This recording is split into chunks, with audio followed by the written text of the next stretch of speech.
After Dark episode of the Good Anime Palette podcast. Today, it's episode 5 of our After Dark series, and we'll be covering another series of manga and anime that both Jason and I really love. As always, it's Will, and as always, it's Jason. What's up? So, I just feel like, Will, we need to start a new podcast and call it the FBSS, and it's called Fruits Basket Support Sessions. And what it is literally we just spend hours just crying in each other's arms. There's no talk about like plot or anything. It's just us crying nonstop. Hey man, anime fans and manga fans can cry too, right? So, dude, everyone's got feelings, right? Yeah. This series we want to talk about, Fruits Basket, is all about feelings. So, Fruits Basket kind of made a huge impression on at least my anime list, which is where we get a lot of our data in terms of impressions and just general like stats. Fruits Basket is currently ranked number 5 on my anime list. That means that things like Attack on Titan final season, part 1, right? Full Metal Alchemist Brotherhood, those kinds of shows, or I think Death Note, is Death Note up there? Like Death Note in popularity is up there. Okay, but in terms of like single digit ranking, I think no, it is top 50. No. If you want to actually know, like I just want like the top 5 basically. Top 5 would be in order. Would be Full Metal Alchemist Brotherhood, right? One of the seasons of Gintama. I think the second or third season. Fair. Season 3, part 2 of Attack on Titan, right? And Steins Gate, and then Fruits Basket, the final. So the point that I'm trying to make is Fruits Basket, the final, made a huge impression on a lot of people. Gangbusters on the rankings. Yes. And it was quite interesting because I actually watched the first season, because there's 3 seasons, I just want to say. And also, we're talking about the 2019 remake, not the original. I wouldn't call it original anymore, but the first attempt of the adaptation in 2001 by Studio Dean. Yeah, we will go over why we will focus on the second adaptation and not the first adaptation. Similar to you as well, I watched the first season not as long ago as you did, but definitely I watched it before the final had come out. Right. And then for me, the second season I watched currently, and then I stopped. And then I just didn't get around to it. And then you found out that I was watching it, and you're like, maybe it'd be time to check it out. No, that was right? even before that. Even before that? Yeah, okay. yeah. So I think it was even before we started the podcast. No, as in like that's when you decided to start picking up the second season again. No, I literally picked up the second season again when we picked it up. That's what I meant. Oh, okay, that's sorry. What I'm saying. My bad. Look, all this stuff in my eyes and in my mind is driving me crazy right now. Dude, the amount of emotional turmoil, it was just the roller coaster the whole time. Right. So how we're going to do this is we'll give you guys, the listeners, a bit of a background on Fruits Basket. We will then have a non-spoilery discussion about all 3 seasons. We might go in order, as in talk about season 1, talk about season 2, and talk about season 3, or as it's known as the final. Then we will then take a break and then go into spoiler section. And at that point, no hold bars, everything, all 3 seasons, because Will and I watched it all. In fact, I finished it a mere, let's see, what time is it? You made it like 3 hours ago. I finished it 3 hours ago. I literally I was like at 2 a.m, and then I just watched pretty much all of the final in one go. Yeah, I finished mine yesterday. So we both have Fruits Basket very fresh in our minds right now. The emotions are still high. Yes. So that's why we needed to do this episode, just to, come on, man. Like, we need to talk to you guys and just let you know how we really feel about Fruits Basket. And it's not, in fact, at least from my kind of style or taste in anime and manga, liking Fruits Basket or, heading in that direction to check it out, at least was very easy for, like, people would buy it if I said, oh, I'm checking out Fruits Basket. But for Will to check it out, I mean, no offense to you, Will, but it's just like, it was unexpected. And I think one of the things that is important that we want to reiterate is, even if you don't like shoujo romance stuff, even if you are like a dude bro, I personally think that the 3 seasons of the 2019 remake of Fruits Basket is still exceptional. It's ridiculous. I mean, like, I completely agree with what you said just now, right? Where when I told you that I was watching Anohana, I was like, huh, really? Yeah, And it was a very pleasant surprise. And then it's like, oh, I also watched Little Monster. Oh, really? Do you like that? And I really like both of them. So then when I decided to watch Fruits Baskets, I think that kind of just triggered a response where it's like, okay, well, you're going to be watching it. Maybe I should check it out as well. And luckily, when we started checking it out, that's when like the hype train for the finals started skyrocketing, and it coincided perfectly. So it was like, well, now we started. You restarted the journey. I just got on the train. Let's just get to the final station and do an episode on this. What happened was, I think the final nail in the coffin to make us want to do this episode is because of the ranking. We were having dinner that night. Yeah, I flipped the fuck out. I don't. Do you remember where we went to? That Izakaya in Causeway Bay. That one. Yeah. And then I wanted to go pick up some soju, and you're like, dude, check your phone right fucking now. Mal got the alert, and I was like, ding, ding, ding, ding, ding. Wait, what's going on? Oh, Fruits Basket broke a record. And then broke a record. And then when I got back, I was like, this is one of the greatest anime seasons of a series of all time. Right. And then I just like it how the rest of the people that were there, it was just you and me just kind of talking about squealing about like, this is amazing, how is this so high? Like, I want to know, we should know. There was a period of time where it was like the highest one. It broke records. It actually went higher than Fullmetal Alchemist Brotherhood. Then of course, the census came back and everyone kind of like lowered down their hype, but it still sits very pretty at 5 overall. Okay, so I understand that some of you listeners may not have heard what Fruits Basket is about. And Will and I have gone on for about 7 minutes about this series already. You have already heard our very positive thoughts. But what is Fruits Basket? So just very simple background information. Fruits Basket is a shoujo manga, also known as romance manga. It is probably one of the most well-known shoujo mangas of all time. I think to the point where my younger sister read it at the time, and she would tell me about like her thoughts and stuff like that, which was hilarious because back then I was like, there's just no way I will ever read Fruits Basket. So yeah, sure, just spoil everything, just tell me everything, just lay it on me. And who would have guessed that now actually it would come back to haunt me ever so slightly. For me, it was just basically seeing that both seasons were on, well, the first 2 seasons, not the final, were on Netflix. I was like, well, I kind of did that with Anohana. I just picked it up. Why don't I just check it out too? And boy, the journey has been amazing. So, Fruits Basket focuses on 2 key sort of people/groups of people. First, the main character, Toru Honda. So Toru Honda is a young schoolgirl who has essentially a very tragic backstory. Do we want to go into that? Is that no spoilers? No.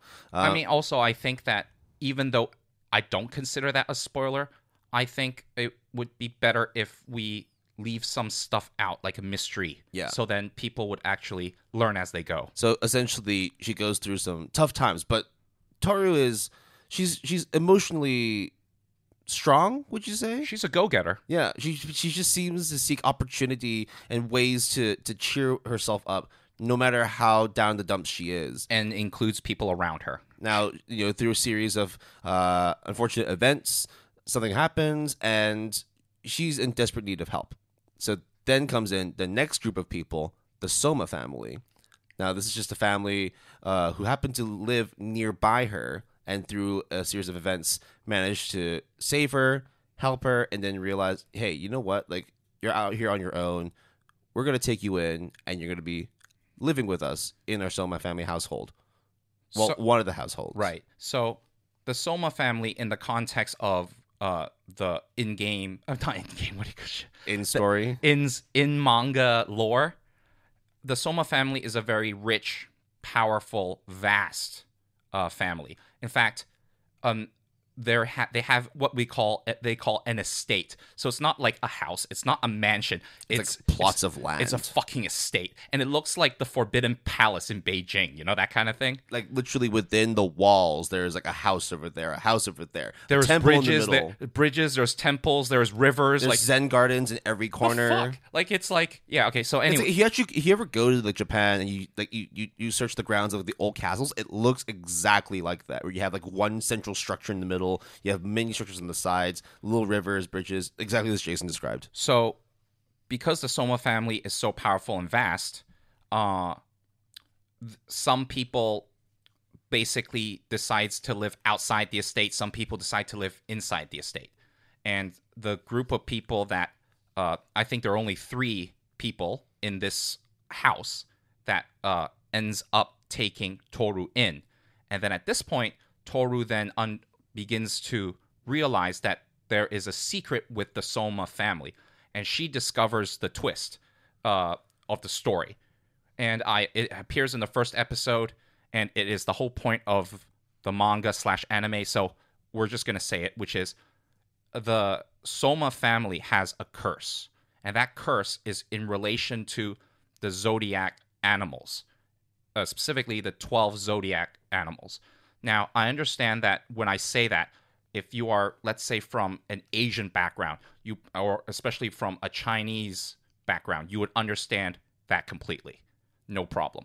But if you are from a Western background and don't really understand Chinese zodiacs are kind of, at least in real life, what happens is you're born on a certain year, and then every year it is one of the 12 animals, and it repeats in a cycle. Yeah.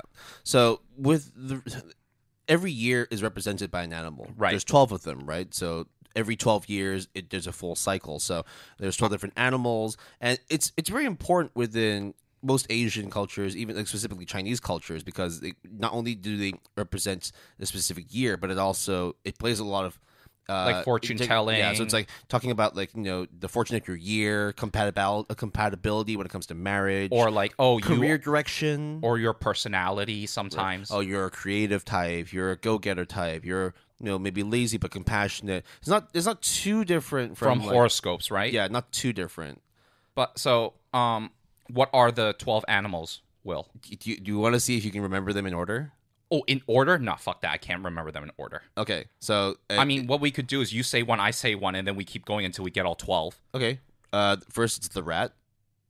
Followed by, and then you remember what happens? What's the second one? No, I said I don't remember. It's the ox, followed by the tiger, okay, the rabbit, the dragon. I think the snake is next, and then it is the horse, then the goat or the sheep, the monkey, the dog, the boar or the pig. I think I'm missing one. The rooster. Yep. So those are the 12 animal zodiacs. Rat, ox, tiger, rabbit, dragon, snake, horse, goat, monkey, rooster, dog, pig. Okay. Or boar. Yeah, boar. So Did you say horse? Yeah, horse. Okay. Yeah. So those are the 12 zodiac animals. I'm born in the year of the rabbit. I'll just say it now. If you work your way backwards, you will know how old I am, roughly. Well, good luck. It's multiple of 12. Yep. I'm born in the year of the sheep. Okay.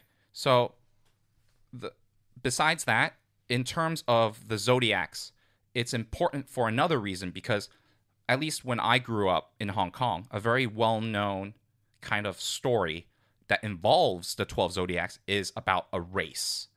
And this race, it's like a childhood kind of story. And it's extremely important because this story gets integrated into the dynamics of the Soma family who has this curse. So now that... Yeah, the story also helps to dictate like the order of the animals too. Exactly. So right now, you might be very confused that, there's the Soma family, there's this curse. What the hell's the curse? You mentioned zodiac animals. What's the great race, right? Why are these animals racing for something? What does that mean for a curse within this family? Right. So there's actually a lot of connections between the two. And it's very hard to unpack everything in one go because this will take like 45 minutes if I had to explain all of it.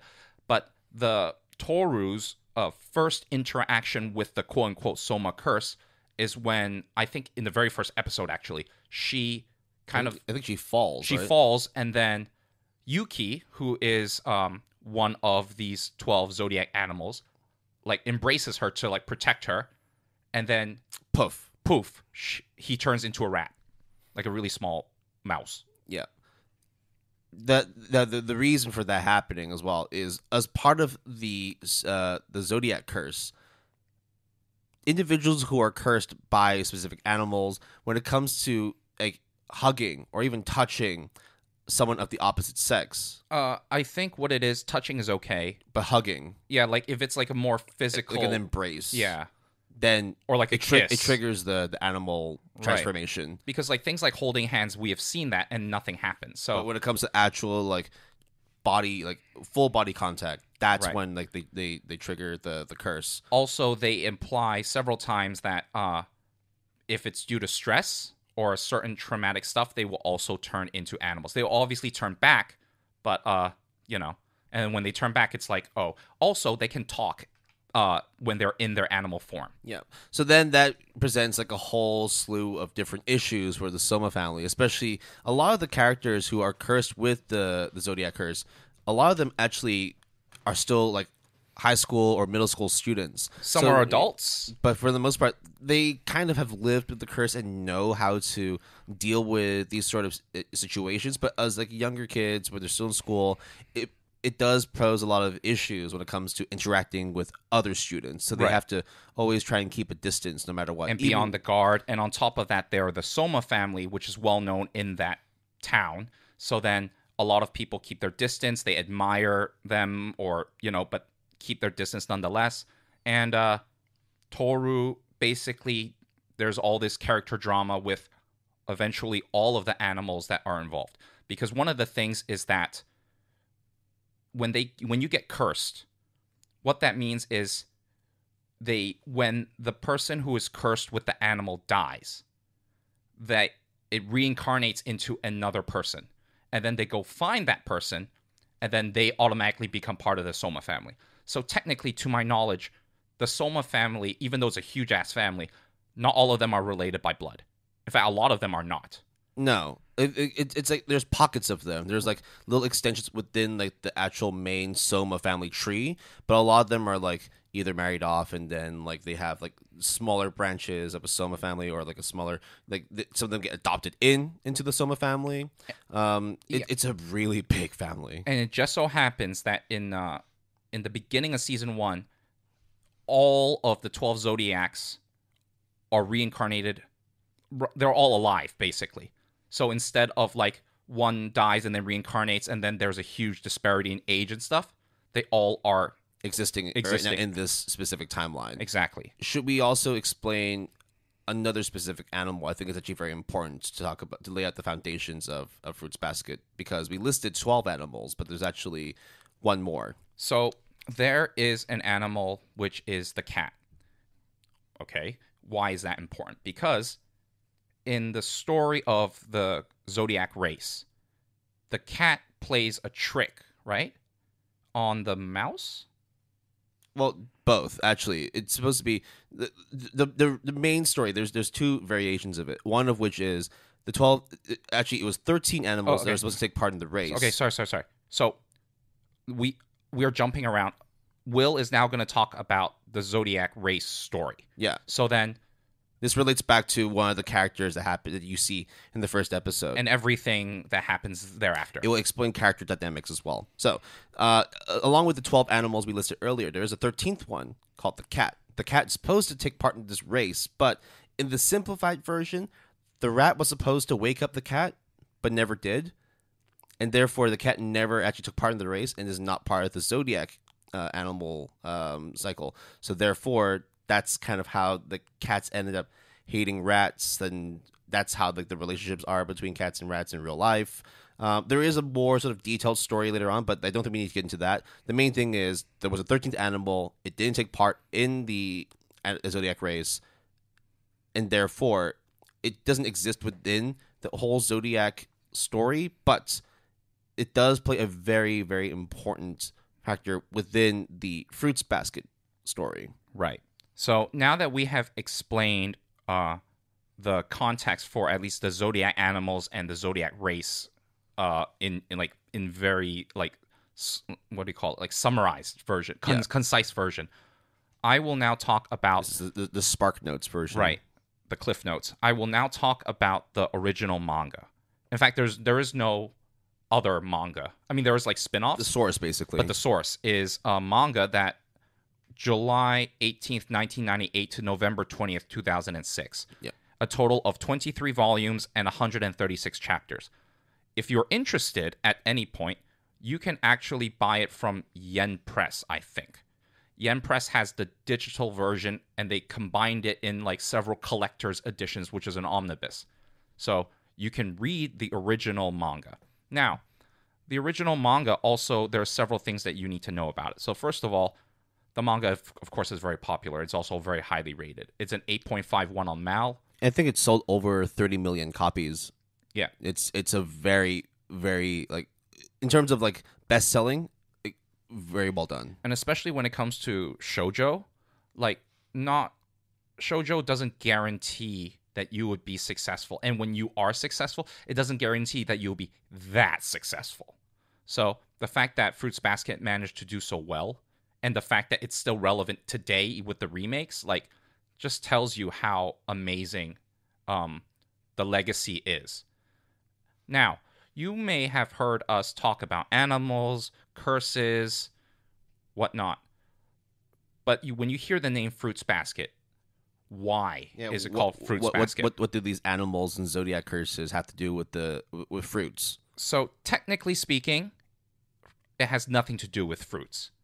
But there is a reason for naming the series Fruits Basket. So the name Fruits Basket refers to the children's game Fruit Basket Turnover. At least that's what the English name is.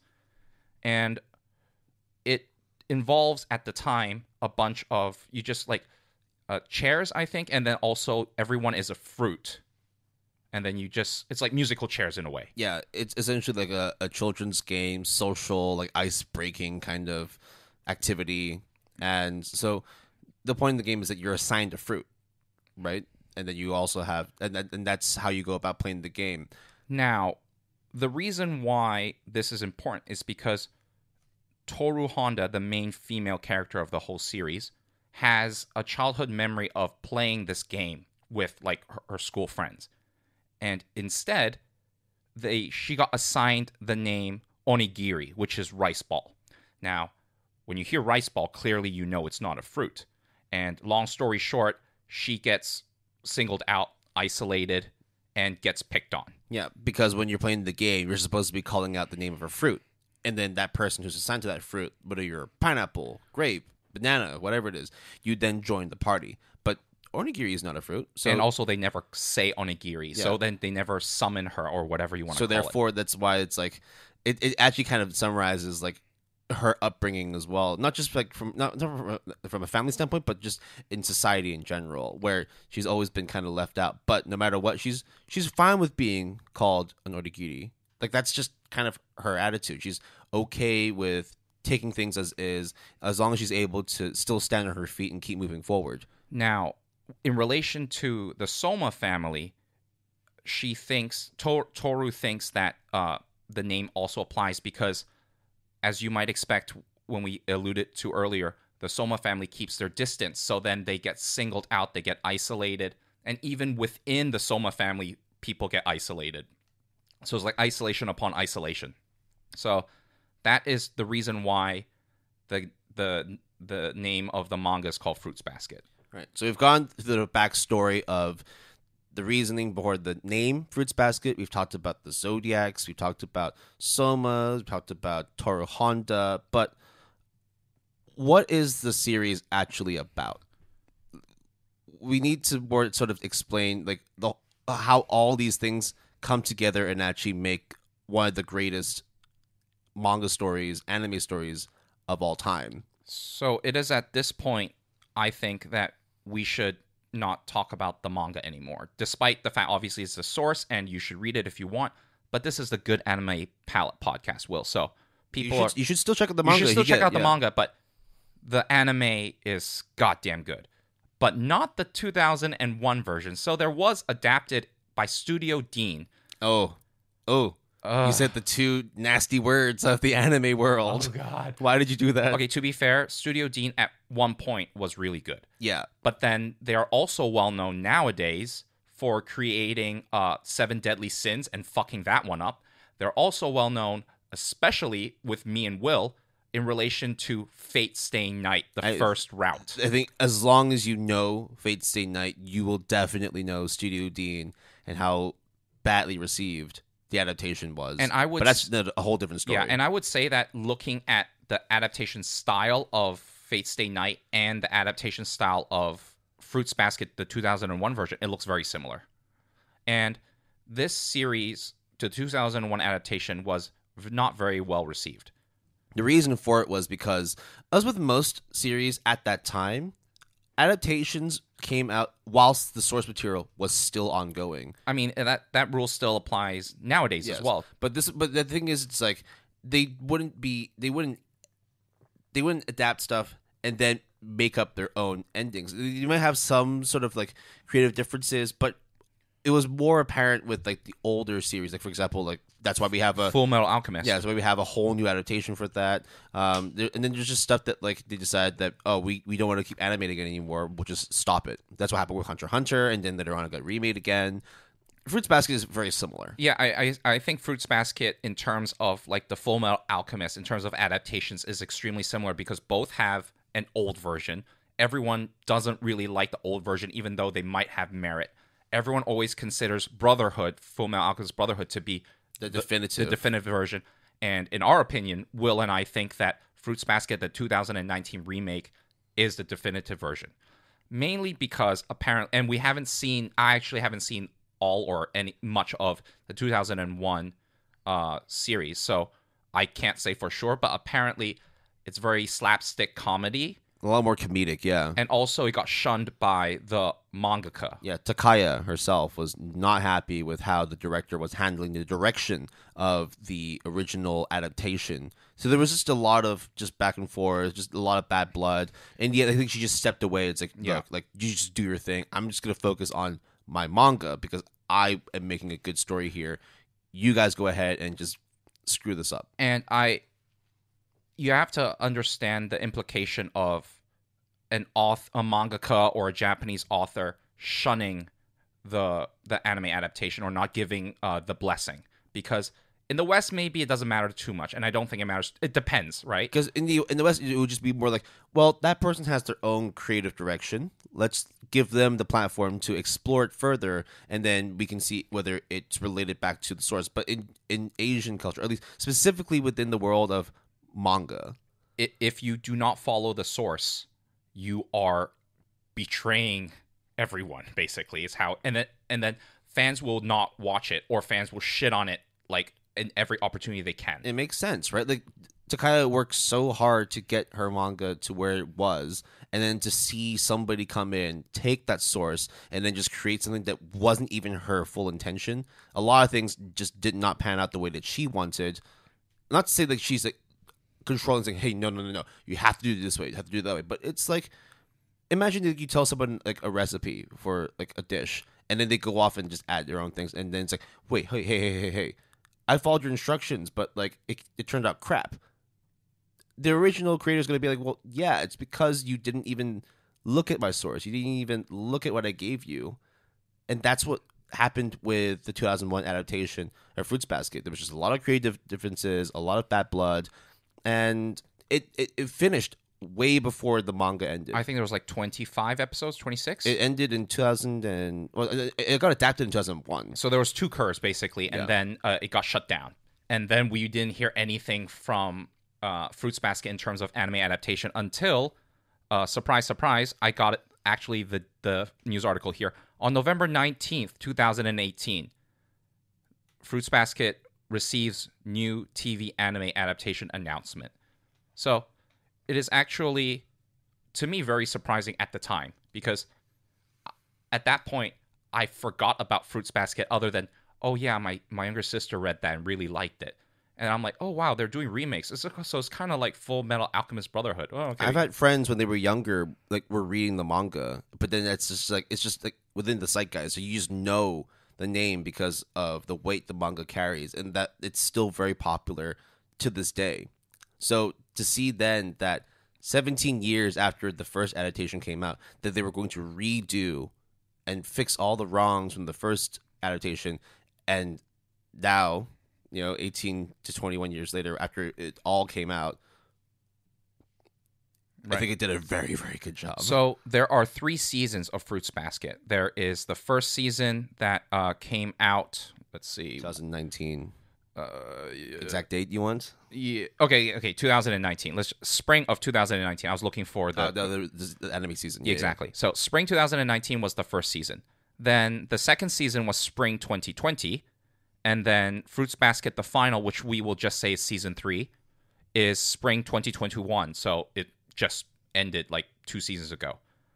I think that one other thing worth mentioning is right from the get-go, the announcement wasn't just we will adapt Fruits Basket, but we would adapt Fruits Basket in its entirety. Now, that was their commitment that they made. I remember this because I was like, how are they going to adapt in like 1 cour or 2 cours? And then they were like, no, bro, we're going to do all of it. And I was like, you're joking, right? Like, you're betting that you're going to be able to do this? Like, at the time, I was very skeptical. And when I watched the first season, actually, let's talk. Will, do you have anything you want to say before we get into non-spoilery talk of the first season? I think generally we should just talk about like the general themes, of course, general character interactions, but without naming names and going into like the deeper discussion, because we want to unfold a lot of things, but it is going to spoil a lot of storylines afterwards. So we give you the most basic crash course of what Fruits Basket's all about and what we like about it. And from here on out, at least in the non-spoilery section, we will mention the animal names rather than the characters who possess the curse with that animal. Because it is also kind of spoilers for some. Yes, and it's also really hard to remember all their names sometimes, because I remember sometimes the first name, last name, and sometimes they even have like nicknames ends up being used. So the first season, when I watched it when it was airing, I thought it was a very comfy slice of life, okay show with like some drama, but not like that much. Like, it was fine. For me, it was like very fluffy, but it's also in comparison to a lot of the other stuff I do watch, where it was any amount of fluff is a lot of fluff for me. Like you said, it was a very, very chill, relaxing watch.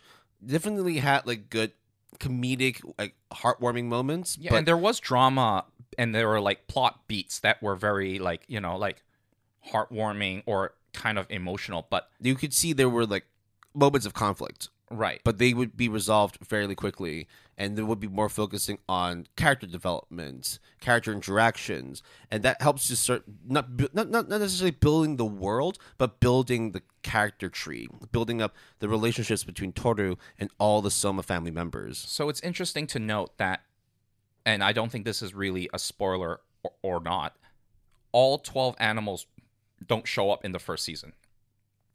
By the second season, they all show up. But some are actually not mentioned or only mentioned by name in the first season. And then you later on find out, like, you meet Toru meets all of them, basically. And the reason why Toru is so integral to this Soma conflict or curse or whatever, in addition to the fact that she's obviously the main character, so she has to be involved, is she kind of just, in a very polite way, meddle into their lives. And when they realize how much of a kind person Toru is, or very understanding, so eventually everyone kind of gravitates towards her. And a long story short, everyone learns a little bit about themselves, or you get their backstory. Usually it's very tragic. Not usually. It's always very tragic. Yeah.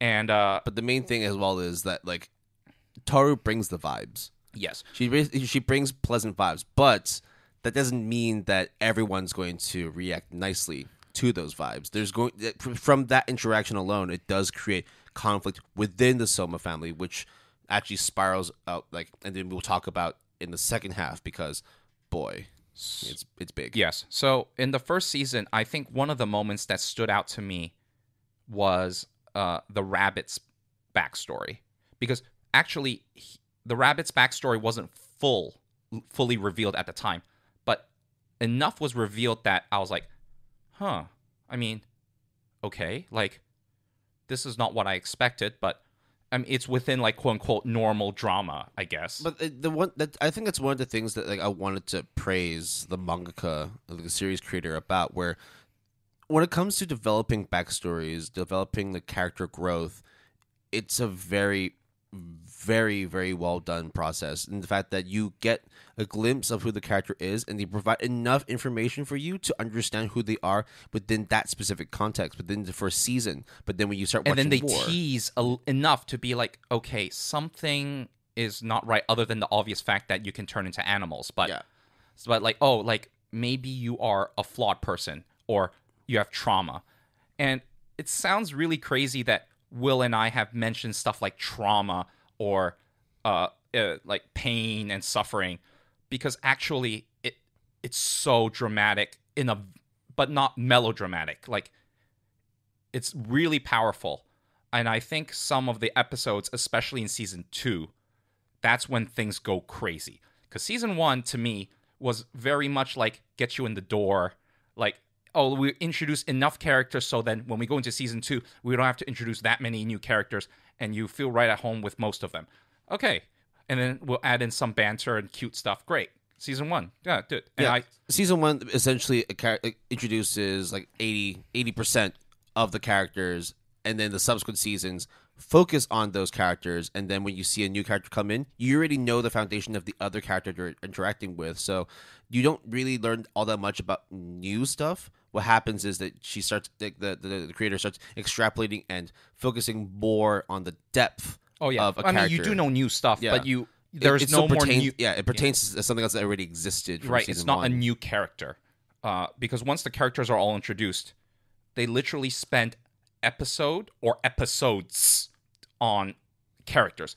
And here's the part that I also really like about Fruits Basket that is also very a trademark of shoujo, which is the cast is huge. There's a lot of characters. So, I mean, just from the 12 animals alone, that's just the core Soma Zodiac family. But then, as we mentioned, there's branches of family. There's Toru, there's classmates, there's friends, there's Toru's family, there's other members that also have splinter families, relationships. And it is crazy, but they all, I mean, I don't think any one character did not have their 15 minutes of fame to shine in one particular episode. And when I mean by one episode, I mean like that episode at the very least focused on them exclusively or mainly through their perspective. Even if there's a character that, like, you only see for 5 minutes, it's a very impactful 5 minutes, and you will not forget them. Or like, oh, this character is kind of the nuisance on the side, but he or she kind of shows up frequently. But then this one episode happens, you figure out the backstory, and actually your opinion of this person completely changes. It's really hard to do that, where you have so many characters and you're able to flesh out all of their backstories, but not drag out a series like to a point where you're just wondering, like, this is just waffle now. Like, I don't need to know all this. I need to know all that. So this is the point where I go back to the announcement of the adaptation and them making a huge emphasis that it is a complete adaptation, because I think that is very rare nowadays to commit to a complete adaptation. They obviously proved it because they did it, but at the time, I did not understand why a full adaptation commitment was necessary. You know, usually just, oh, the season 1 did well. Okay, let's greenlit a season 2. Or usually at the end of the first season, you have an announcement for the next season. Everyone does that. But to go out of the gate being like, nah, fuck that. It's all or nothing. And I was like, why? Obviously, now I know why. Commitment to the fans. Yeah, and not to mention, it's a fucking amazing series. Okay. So, season 1, I think, was okay. Will, what did you give it? Well, I mean, like, okay in the sense that, like, it's still pretty good. It was good. It was good, but it wasn't like, oh, pedigree legacy good.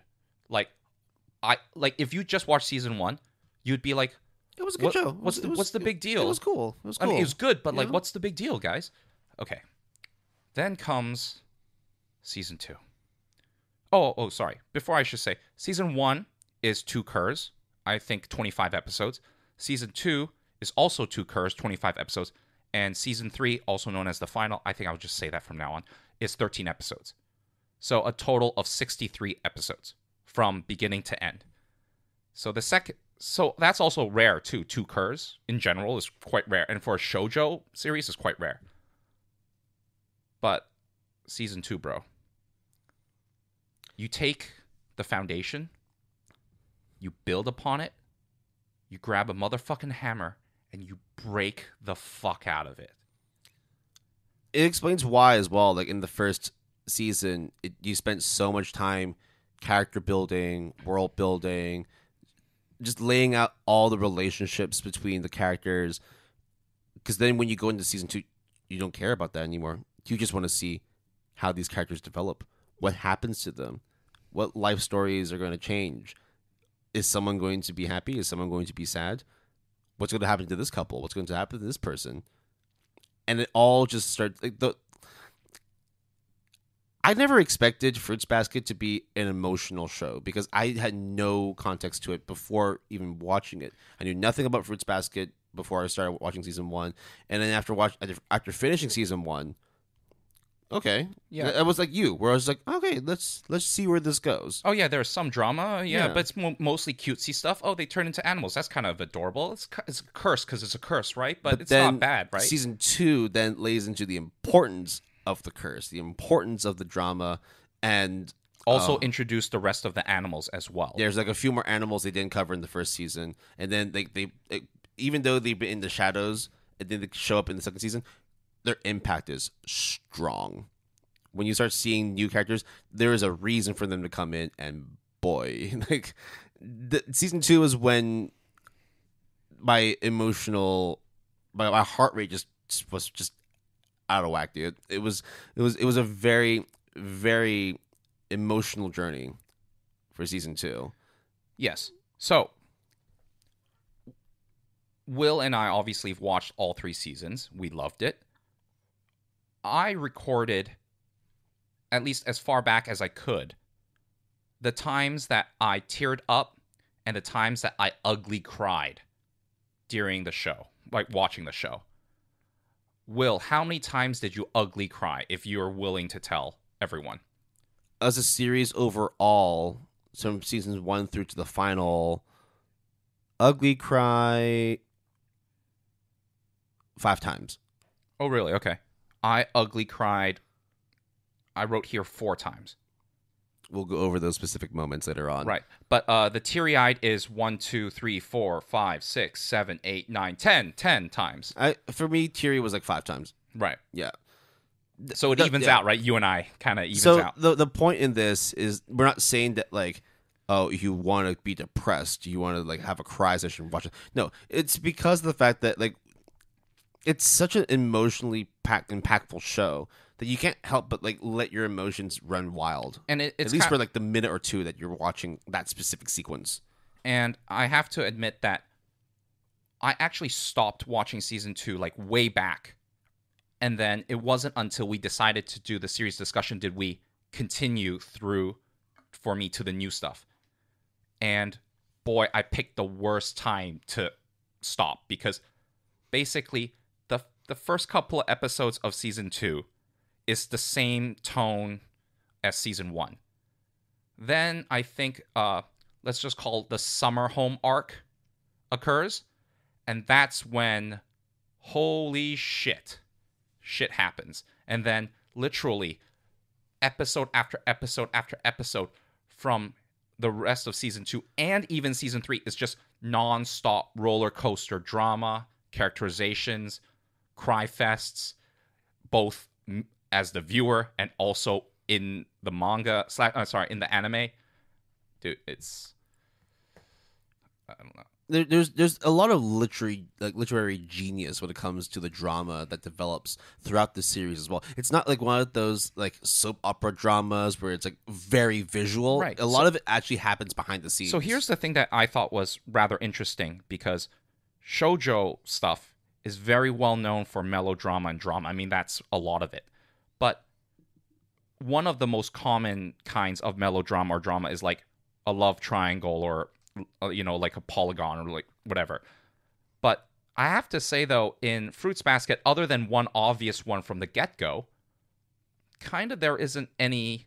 There's like another one, I think, involving one animal who has a medical job. But I'm trying to be as vague as possible. But yeah, other than that, like, there really isn't a lot of what you would consider typical shoujo melodrama. In fact, they do the opposite of that, which is, these are the characters. Okay, these are all the players of the characters. Now let's go this episode for this guy, this episode for this girl. Oh, you remember that random person? Actually, you want to know more about her because, and then that's it. And that's where the difference between like typical melodramatic kind of series and this specific series are, where rather than having all the angst and the emotions laid out visually right in front of you, a lot of this stuff we see within Fruits Basket is personal.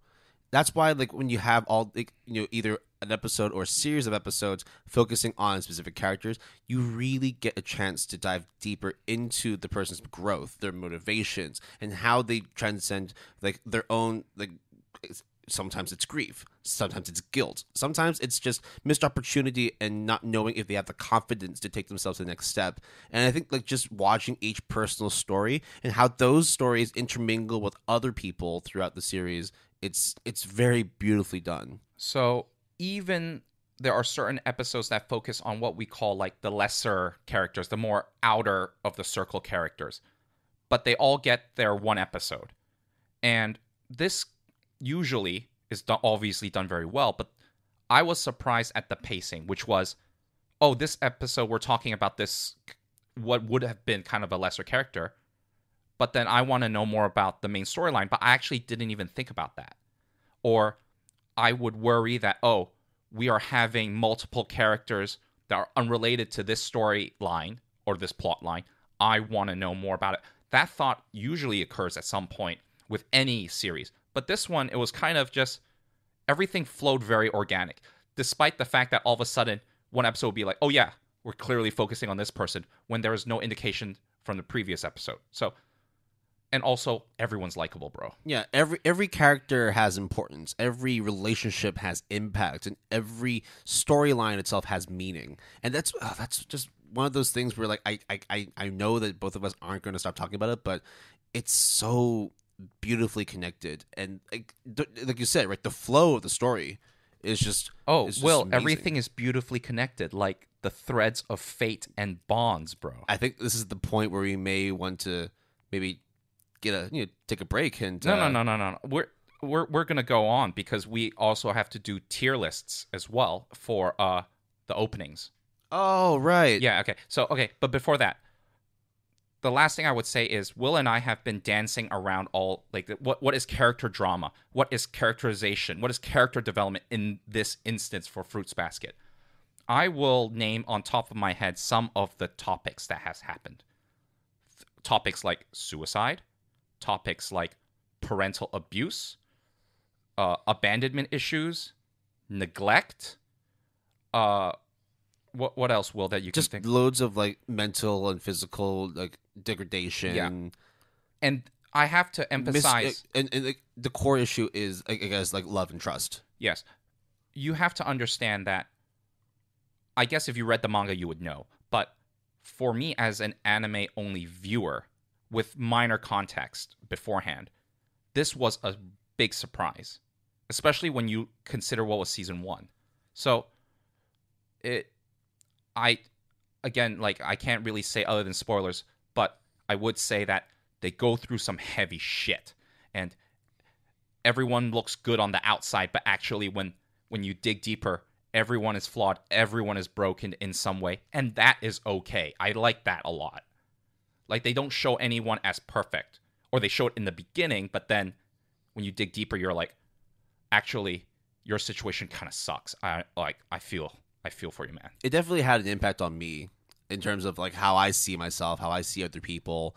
The show does a really good job in saying that it's okay to not be okay, and that afterwards, like, if you really need help, like, there is always going to be someone that will help you. There's always going to be someone that will pick you back up your feet, whether you find it within yourself or whether you seek it or someone comes to you. Like, it's just gorgeous seeing everything have like reach from beginning to end. So you said the word gorgeous. I also have to say that the animation for the whole 3 seasons is first of all, the first 3 seasons are very consistent in the sense that if you were to watch all 63 episodes as like quote unquote one season, not necessarily in one go, there is no drop of quality anywhere.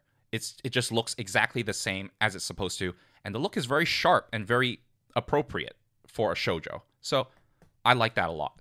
The music is great too. And speaking of the music, so similarly with our Tokyo Ghoul opening ranking, because series discussions, we usually do series that have multiple seasons. We then therefore have multiple openings. Yeah, we have multiple endings, EDs as well, but I'm just going to make it OPs and just make it easier for Will and I and everyone. So I will tell everyone the songs, because clearly those, you won't know anything about the anime from that. So season 1 has 2 curs, so then therefore there's 2 openings. Season 2 has 2 openings as well. And season 3 has only the 1 because it's 13 episodes. So season 1 is Again by Beverly from episode 1 to 13. Opening number 2 is Chime by Ai Otsuka. That is from episode 14 to 24. And then in season 2, Prism by AMPM featuring Miyuna from episodes 1 to 13. And then Home featuring by Asako Toki from episode 14 to 25. And then season 3, only 1 opening, is Pleasure by Warps Up from episode, like, basically all of it. All right. Will, out of these 5 songs, you and I are going to rank it.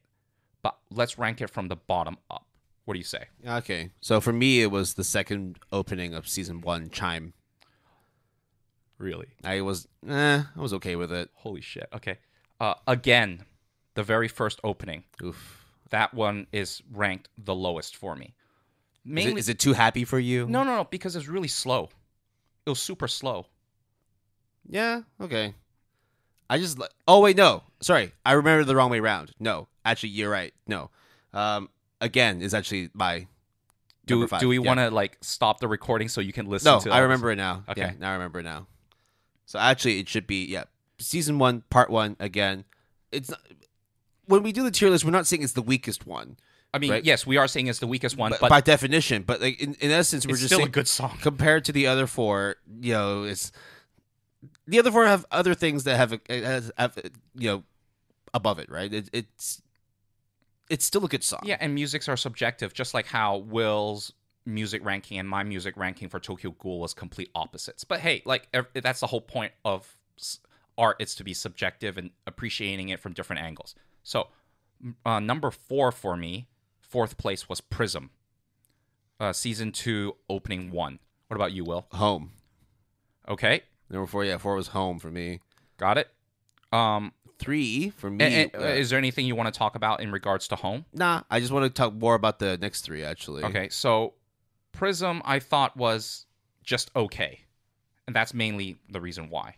I think it did its job fine. But because it doesn't really stand out to me, so that's why I rate it 4th. Now, when you're saying like the music, are you like saying the music element itself, or are you also including what happens during the title sequence? The title sequence is a different tier list, bro. Right. Okay, so this is where I think, very, very wrong. Like, Prism is amazing. What are you talking about? Okay. Number 3, what you got? Chime as well for number 3. Wow, our number 3 is exactly the same. I really like... Oh, wait, we're not talking about title sequence. I just really like the upbeatness of that song. I have it on my Spotify. It was just cute. It was just cute. Yeah. It's just awesome. And then, like, again, we're not talking about the title sequence, but it blends very well with it, right? So now, number 2. God, you didn't like Prism? Yeah, okay. Prism was great. You're talking about. What's your number 2, bro? Yeah, Prism. Number 2 is Prism? Yeah. Yeah. Was Home number 2 for you? No. Oh, it was. Oh, Pleasure is. Pleasure is number 2 for me. Dude. Okay, I think I know why. So, Pleasure being the third the last season opening. I think that song is awesome, though. I mean, like, these rankings like are kind of like superfluous, but Pleasure in particular, the tone of it is very different, I would say. It's more like R&B kind of, right? Somewhat. Like, the beat's a little slow jazz. It's like more like chilled, but also like impactful. They also do the thing where they say the song's name multiple times in English, and it's a little bit jarring. It's a little bit weird. But I liked it, though. I mean, Pleasure's number 1 for me. I mean, I still like it, but number 1, though, for me is Home, which is I just really like it. I mean, I don't know what else to say. It's a very sweet song, and it fits very well with the title sequence. All right, well, title sequence time. You want to go from bottom to top? Or top to bottom? Okay, well, my favorite title sequence is Pleasure. Also Pleasure. Yeah. So even though it's second place for me in terms of song selection, the title sequence for Pleasure, season 3 final, is just so good. I love it. I like it looks kind of like real backgrounds, right? Superimposed with characters walking or standing. And then they have that dual side thing. Yeah. And I just really like it. It's just really good. In terms of how to summarize like the final season of Fruits Basket, you couldn't have asked for a better combination of song and title. Somber. That's the word I was looking for. Yeah. Because the title sequence has rain involved, at least in the very, very beginning, and it really does give that kind of feeling. All right, my second favorite title sequence is Home. Just because it's cool that the title sequence is them going home and them just walking. And I really or like looking out in the horizon. I just really like that orange kind of like mid-afternoon kind of sunset vibe. I really like that. Yeah, I would agree with you on that one. Number 2 was Home for me. Even though I didn't like rate the music as high, it was just like a very nice juxtaposition of where it was placed within like season 2. Just seeing how it compares, like what you saw in the first minute and a half of the title sequence, and then how the rest of the episode would play out. I think it was very well done. Chime is my third. Dude, it's hard. You can't hate on Chime. You can't hate on that title sequence. It's of course it's not like it was the best thing ever, but like watching it was just cute. It uses rain and specifically umbrellas to signify like certain character traits and certain personalities and colors associated with that character. And I thought that was very cute. And it's kind of like, the rain has stopped and then everyone, closes their umbrella, so rain comes shine. And I really like that idea, even though it's not very what do you call it? Like a new. Yeah, it's not a masterpiece, but it's just very enjoyable to watch. Prism is my fourth, and then Again is my last. So Again is last in everything. Yeah. It's again, not to say it's like weak. It's fine. Like it's fine. That's the problem. And I was like, quote unquote, that's the problem.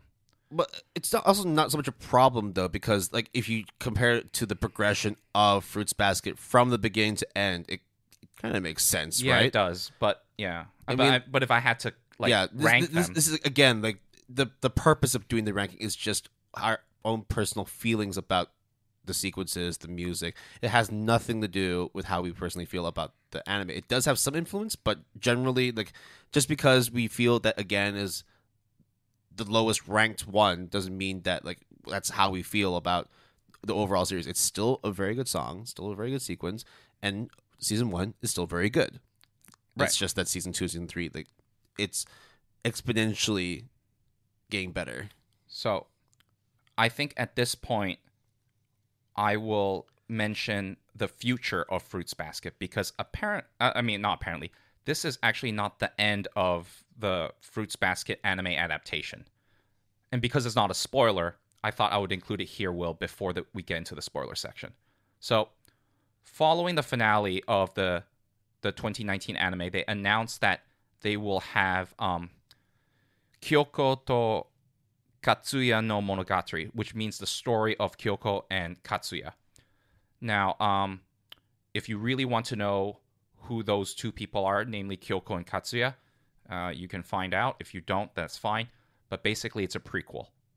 So it will be interesting to see, in terms of prequel, how far back they go, especially with the characters that are mentioned as, the titular characters in the title. What do you think, Will? I think I'll leave the speculations to the end of the discussion because a lot of things I want to say will have spoilers in it too. Right.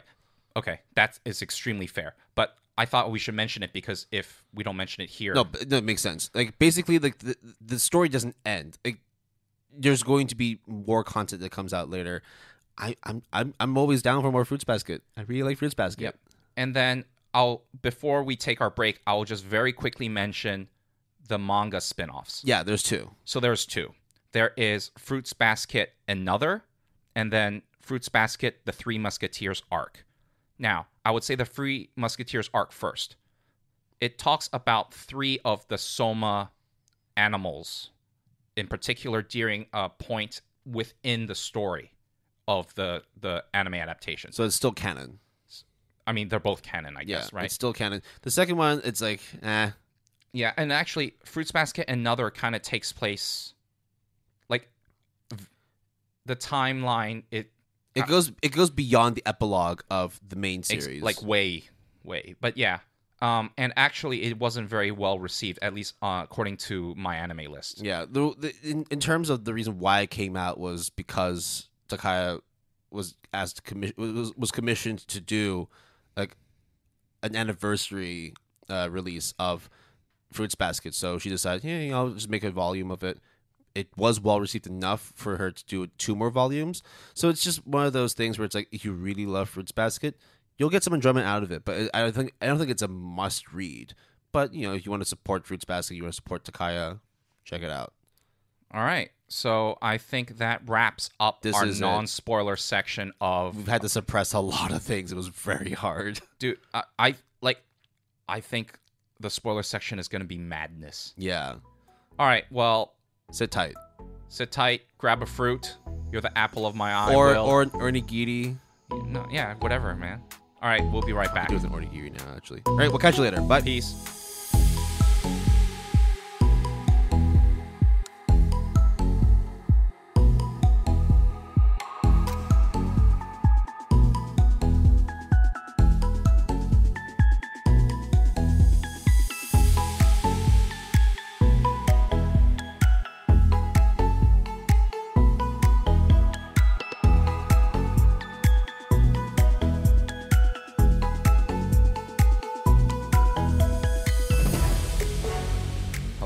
And welcome back to the Good Anime Palette Podcast. This is After Dark number 5. I am your co-host Jason, and Will's right here. We're going to talk about Fruits Basket, right, Will? I'm ready to cry, dude. Okay, so as if I haven't cried enough already. Just a forewarning for you guys again. From here on out, we're going to be spoiling all of the remake of Fruits Basket, which means all 3 seasons. Yeah, the main series. So, of course, we will talk a little bit about the spin-off manga. We'll maybe do some speculations about the upcoming series as well. But this main discussion is going to be full of spoilers. All right, so moment of silence before we start. And we're back. Okay, all right. So, Will. Fruits Basket is fucked up, dude. Bro, okay, so, I made this comment to you.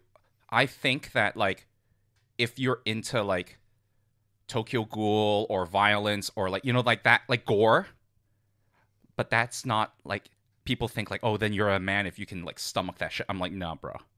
If you can watch Fruits Basket without crying once, You're an animal. then you're a monster. Just like how certain characters are monsters in this show. All right, so Will, when it comes to spoiling stuff, obviously we're going to do it in any order that we want. But do you want to talk about like certain characters and then talk about them, or certain events? Because we're just going to lump all 3 seasons together. We're not going to spoil like, oh, season 1 and then season 2 and then the final. I think this is a good point to start talking more about the characters themselves, because so far we've talked about, like, we've mentioned like 1 or 2 names. Yeah, and we're dancing around it. But like, outside of talking about like animals, we haven't really talked about the respective person that's connected to those animals. Right. So the first thing I would say about the characters of Fruits Basket, I will first talk about the people who got gypped, namely the monkey. God, okay, fine, whatever. Let's go. Let's talk about the Saru. Oh, wait, why you have that expression? I mean, like, I thought that like his personal storyline was already enough, but of course, like, I just want to see more of him. That's all. Yeah, true, but like he was in season 1, right, when they did his backstory. I thought it was kind of cute. Like, it wasn't like traumatic, but I wanted to have more screen time from him. That's all. Not like, oh, we need to focus on him again. I just wanted. Also, like, I think Hiro Soma, not the tiger. Tiger's the girl. Are you talking about the boy? Yeah. Which one? He's the sheep. Yeah. So I thought like his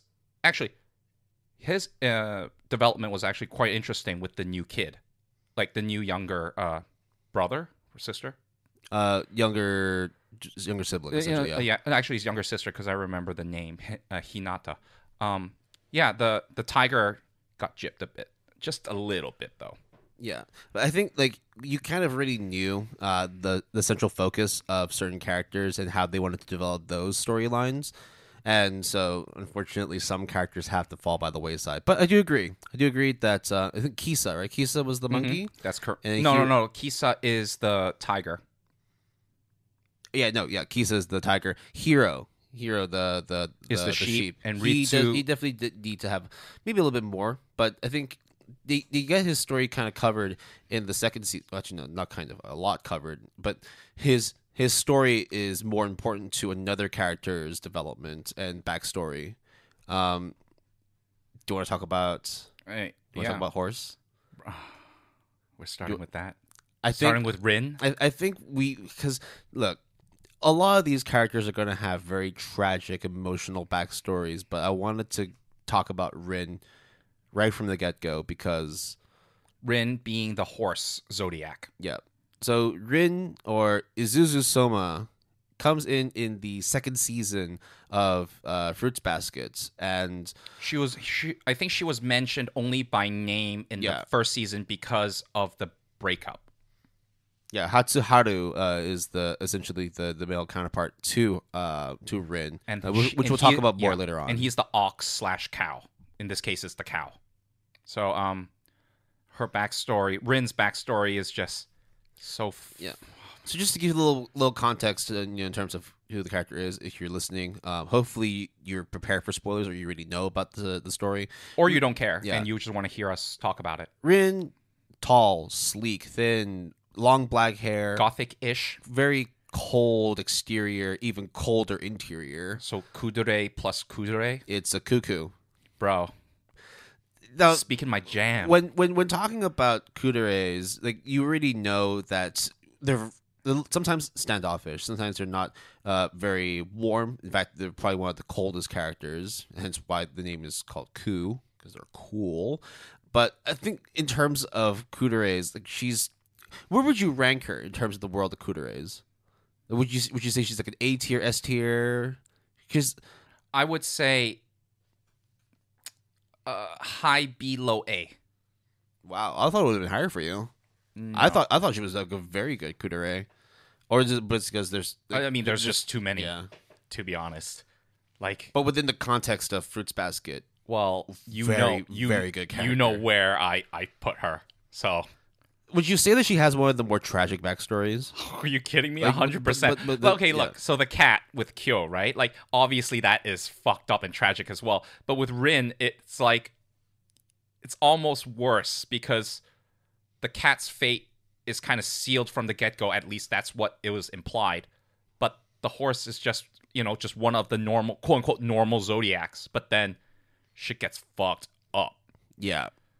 So she goes through a lot of crazy shit. But, just describing her from the get-go, like, as I mentioned, sleek, gothic. In fact, even, like, the creator was like, this is the character of sexiness right here. I mean, she is pretty, like, sexy. Yeah. For her, like... You look at her and she's tall and beautiful, independent. You think, like, bro, like, you got everything going for you. What's wrong? Why are you, like, so upset? Why are you so downbeat? There's a multitude of reasons as to why she's so broken and just cannot stand to be around other people. So I think, in my opinion, the worst person, quote unquote, or villain in all of Fruits Basket is grown-ups. Grown-ups are bad, I think. Yeah. So Rin has a pretty shit relationship with her parents. Okay, I mean, we're spoiling stuff, so we can just go crazy, right? Yeah. So why is... No, actually, wait, that's another character. But, like, just, like, fuck, dude. Like, if your family pretends to be happy... Like, wasn't there, like, the scene where they're in the dining room, and then it was all nice, and then all of a sudden she says something, and then the mother, like, throws everything off the table? I'm like, dude, chill the fuck out. Just non-supportive parents, and then through that, she ends up developing, like, a panic disorder. Like, she literally has anxiety at one point. Like, when she was at the house, I mean, what do you call it? Not the estate, but, like, one of the main houses of the Soma family, right? Right, and then Toru shows up, and then Rin thinks Toru was her mom, and then she kind of freaks the fuck out. I was like...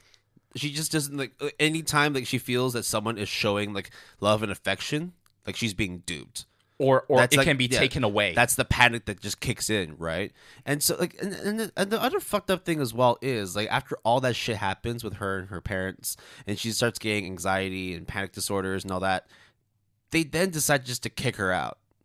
Yeah, and then if that's not bad enough, Akito, which we have mentioned several times throughout the existence of this podcast, basically committed a crime. Attempted murder. And that isn't the only attempted murder, basically. Long story short.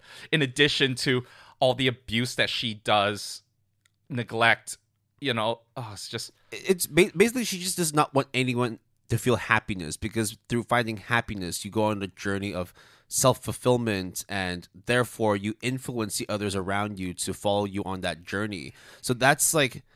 That's where, like, the whole Hatsuharu and Rin relationship is just, like, it's always been under the microscope, right, of Akito. Especially because it's supposed to be forbidden. Yeah. And it's not like, oh, it's just forbidden because, animals should not love animals. Blah, blah, blah. Or incest. No.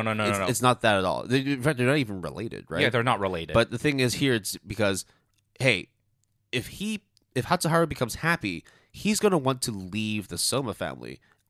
Akito does not want that. No, I think it's even more basic than that, which is if they love each other, they will therefore love Akito less. That's the thing as well. It's the God complex, right? Like, no matter what, your only existence on this earth is to worship the God, and you don't fully devote yourself if you don't fully devote yourself to God, what happens? You get pushed out of a 2-story building, which was and then land on a rock. I was waiting for so long when you were watching, because you started picking up the second season, right? And then you started watching, and then you got to episode 17. And I'm like, oh boy, let me know when you start watching the next episode. I didn't even say that. I was just like, just when it happens, you will let me know. And literally, you just go, bro, what the fuck, Akito? Bro, holy shit, Rin. Okay. Oh my god. Okay, so just keep talking, and I'm trying to find that exact interaction. God damn. Like, watching it was just like, you had never seen someone act so vile and despicable. Like, you knew that Akito was at that point rotten to the core, but you wouldn't have thought that she would go to the full extent of actually trying to kill someone. Whether or not that was her intention. Like, bro, like, what would you have expected when you push someone off a 2-story building? You either really, really fuck him up, or you kill them. Now, in this case, luckily, Rin survives, but she still carries the scar in her back. She still has a lot of mental trauma that derived from it. And actually, she was pretty much the only Zodiac, or I guess ex-Zodiac member that will not forgive Akito, at least in any capacity. Just cannot, right? Like, she just thinks about it. It's like, she's done this much, not just to me, but to like the members all around as me, well. Yeah, right. Like, how can anybody forgive them? And am I being selfish for being the only one that can't forgive her? And she has her reasons. Also, she got fucked over by Akito's mom, and then which also is Shigure the dog's doing, because the dog was the one who told Rin, the Akito's mom, to do what she did. That's why like, you know, when I said like love and trust is one of the central themes of the show, like this is it. I mean, it's shoujo. Sometimes it's like extreme love and trust or the lack of. All right, I can't find the chat archive. I'm just gonna give up on that. So, yeah, I flipped the fuck out when she got pushed out. I also teared up a lot when she hugs Toru outside the house, and she's kind of like, "Oh, I'm gonna like, can I trust you?" basically, and then she hugs her, and then Yuki, the rat, is like, "Oh, we have something in common." But okay, when I say it like that, it doesn't sound that significant, but like, you have to understand that with Rin and Yuki, their relationship is kind of weird because Haru is like the glue that they both care about Haru, and Haru cares about both of them, but the two of them are like on polar opposites. So, but I also like the part where Rin would, when Yuki finds out that Rin would actually basically be on watch when Haru visits Yuki. I thought like that, and then Yuki realizing that like so long after, I still think is like a very nice moment. Yeah. So we're glad that in the end that Rin is fine and she's able to get back with her true love, Hatsuharu, which, by the way, like, dope motherfucker. I really like Haru. Like, first of all, like, your fashion sense is godly. Second of all, your kind of deadpan, kind of straightforwardness, and just saying... sometimes a bit dense. Yep. And then, at the same time, being very caring and observant and sensitive. Dude, man. But it's like, it's sometimes that kind of apathetic approach to life that it's also one of the more real portrayals of what life really is. Like, the guy... like, more laid back, literally, right? Yeah, the guy you can see, like, okay, look, like, shit's fucked up, but what are you going to do? You just move on. But at the same time, when you see that someone else can't move on, you got to get your hand out and help them. And that's like, no matter what, like, even though like he continuously tries to help and support Rin, and knowing that like Rin will not be able to get over her own personal traumas with his help, like that was just like when they finally get together, it was just exceedingly beautiful. I mean, it's kind of like they push each other away on purpose to protect them, but by doing so ends up hurting both of them. And I think that the realization that they did that to each other was a very powerful moment, because that is kind of like, dude, I love you so much that if you hate me, I'm okay with that. Like, I just want to see you be happy. And I'm like, bruh. Yeah, I'm doing this so I can protect you. Yo, when Haru says welcome home, I flipped. And then she says, I'm home. Dude, I ugly cried so fucking hard. That was a cry moment for me as well. I ugly cried so fucking hard. It was just really like symbolic as well when like she's getting carried away and she looks back and she sees like her spiritual body there slowly just fade away. Yeah, and because that street, obviously because it's anime and manga, that street is the exact same spot where she fainted, and young Haru, like where they like first kind of met in real, like the first time. So Rin, and also like it's really cute. Rin's kind of like, oh, Haru being like, actually, Rin was like worried sick about you, Toru, and she just wouldn't stand still. And she changed colors. She turned green and purple and brown. Yeah, and then she just goes multicolored. And then I saw this as well, but you as well, when at the end when they were at the banquet hall, and then Haru just like pats, and then she just does little like cute eyes. It's just like, Cool as fuck. Okay, short hair or long hair? I kind of like Short. the short hair. Yeah, bro, that's it. The long hair, it's like it makes sense in the sense that she's the horse, right? So Right. the long mane, the tail, and all that. But like the cutting of hair is almost like symbolic. In which, I mean, like, in Asian culture, it's like that. yeah, in the sense as well, it's like literally cutting the ties between her and Akito, and Dude, she's when finally you able get to go put out. in the cat's house or whatever, what do you call it? That is fucked up beyond belief. Like, You're essentially left to die, yeah. right? Like you have been exiled, and all you have left is to just go about your days until the end. All right. Okay. So I think we've gone a lot about Rin. We both love her as a character, both in terms of looks and her development and her story. We wish her and Haru the very best. Yeah. Should we let's keep our focus within the Soma family, Yeah. right? So I will talk. Let's talk about the boar, bro. Let's talk about dude, Kaguya. I love the boar. So Kaguya, being the boar / pig, I guess.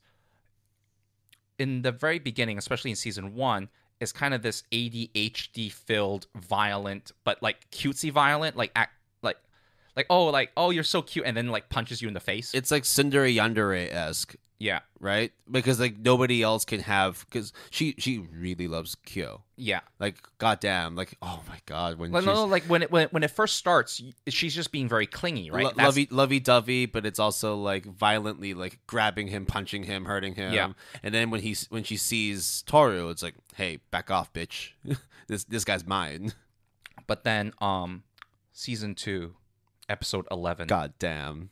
Confession time. So that episode is purely for Kaguya and her quote-unquote date with Kyo. And then they go back to the playground where they hung out for the first time. And then they, dude, her monologue was... And this goes back to what you were saying as well, where it's like sometimes some characters don't get a lot of screen time, but all you need is like those 5 minutes. Dude, I ugly cried so fucking hard there. Like it was very brave of her to come out and to essentially admit that, yeah. like, oh, I actually pitied you. Like that was actually why I quote unquote loved you, was out of pity. And then her realizing that it almost doesn't matter at that point, because yes, it stemmed from pity and I should not be forgiven maybe for it stemming from there, but the end goal, which is where I reached, is I still love you regardless. Like for her, like thinking that in the beginning to like, you know, basically give Kyo support was selflessness, but in actuality, like it was actually a very selfish thing for her to do. And then only after so many years was she able to come to terms with what she had done and to confront Kyo about it as well. Was just like, it was a very beautiful moment. Yeah, like the fact that they were at the playground where they met, the fact that she talked about like the egg, because Kyo was drawing eggs because he doesn't know anything really, and that's like really sad in of itself. But then her admitting, that's the thing that like really gets to me, is that she admits it not only to herself, but she admits it to Kyo point blank. And then when she turned around and oh god, fuck, she's still able to, you know, move on from it. I mean, of course, she still loves him, but at the same time, it's like it's just one of those like selfless loves. Right? It's like, look, I can see he's happy, so that's basically it. I mean, she's still gonna yearn for him, but I think it's also a bit of because my love it's not like quote unquote pure. Like I do not deserve to be loved by Kyo, despite me foolishly, quote unquote foolishly, still in love with you. Yeah.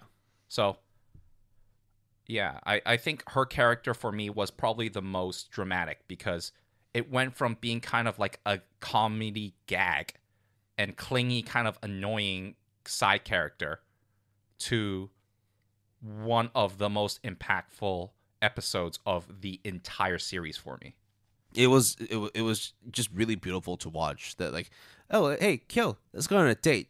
No, what are you talking about? No, I don't want to go on a date. No, let's go on a date. No, I have something I have to tell you. And then Kyo's like, I have something to tell you. And then you know immediately it's like shit's about to go down. But I did not expect that. Yeah, it was one of the more the whole thing about talking about relationships in the series, this was probably one of the more impactful ones because it didn't end up being a relationship, but it did end up giving both sides the conclusion they needed in order for them to keep moving forward, rather than like butting heads and wondering like, oh, why do you love me so much? Why do I love you so much? And then finally like coming to the truth and being able to express it freely to each other. You needed that conclusion in the end, and I'm glad to see that both sides were mature enough to listen to each other. I mean, at one point, Kaguya slaps Toru in the face and is like, listen, girl, get it together or else I will take him from you. Basically, that's what she's saying. It's also the same thing with Momiji and Kyo as well. It's like, oh, yeah, dude. I like her. I want to take her. Do you want me to say something like that? Why aren't you going to... Like, I know how you feel about her. If you're dilly-dallying, I'm just going to take it. So, Momiji, the rabbit, is actually his backstory of the mom wiping the memory. That was the first instance in Fruits Basket Season 1 that I realized that there might be more towards the drama side than I initially thought. God, like it's the same thing with Boar Girl, right? With Kaguya, where like seeing him all cutesy, wearing like beautiful schoolgirl uniform, shorts. He's just very lovey-dovey, very dere, just basically all around like ball of love. But then when you start seeing his growth and like hearing like the backstory of it, it's like, wow, this is a complete 180. Like one of the more tragic stories. The fact that they're all tragic, Will. They're all, but it's one of the more tragic ones. There's right, some that, because like, she's alive and she's there. Yeah. Right? Okay, that sounds like a very heartless thing to say, but when it is so within reach, but you can't grasp it, it's almost worse in a way. Yeah. And the fact that like his father doesn't actually hate him, but it's more like pragmatic. Like in reality, we this can't like go on. Like I'll help you with everything, but like gotta give my actual family. Like you are a family, but kind of the violin scene with the little sister creeping in. That was very cute for sure. I honestly thought there would be some resolution of that, but I guess not. The mom saying, "Oh, welcome home," or like have a good day. Yeah, that's where, and I think like in another as well.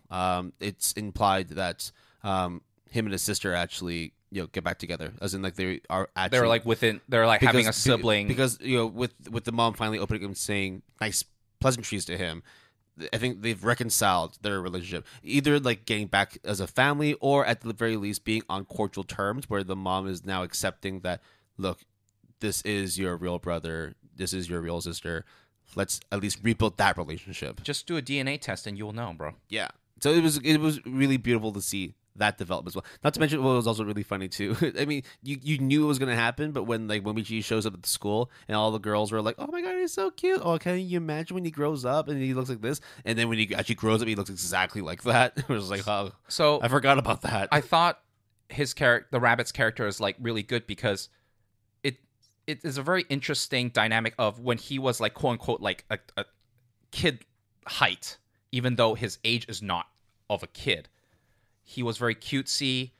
He would wear female clothes that are attributed to the female gender, and no one pays any attention. He's just a pure character. Yeah, and if anything, they're like, dude, he's fucking cute in that. Like, in both sexes, and heterosexual being like, dude, like, he should wear sailor uniforms. What a beautiful boy. But in a non. It's just like, wow, you are absolutely gorgeous. Please, just wear whatever you want. Goddamn. So, one of my favorite singular episodes was the bookstore episode. Season 2, episode 12, I think. Yeah. I really like that story a lot. I think that story really encapsulates all of Fruits Basket because there is regret. There is like it shows the further reaches of the effect of the Soma curse. Yeah, and also it's like, I can't get what I want, so you will do, I guess. and then that falling apart, and then your best friend falling apart. The fact that all you want is for them to be happy, despite the fact that you have feelings towards one of Hattori. Yeah. I mean, the character we're talking about here is the seahorse. GTM, Great Teacher Mayuko, Oh, and her relationship with the seahorse. yes. So I like that episode a lot as well. It was just again, like you said, it only took one episode. It was just one episode, but damn, like how impactful it was, because she has absolutely no reason to be involved with the Soma family other than her friend being married, or at least being engaged to one of the members there, and also her relationship with Shigure as well. It's just, hey, like, I'm just a friend, blah, blah, blah. But then when she starts learning about the curse and seeing what happens to her friend, like, it's just amazing to see that the curse itself is not just something that affects people within the family, that it trickles down to those who are even like mildly associated with people within the Soma family.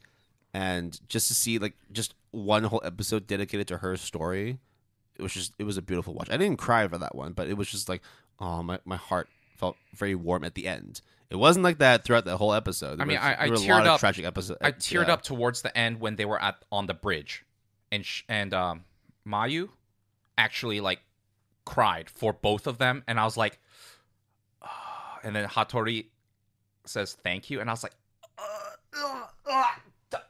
oh god, I couldn't take it.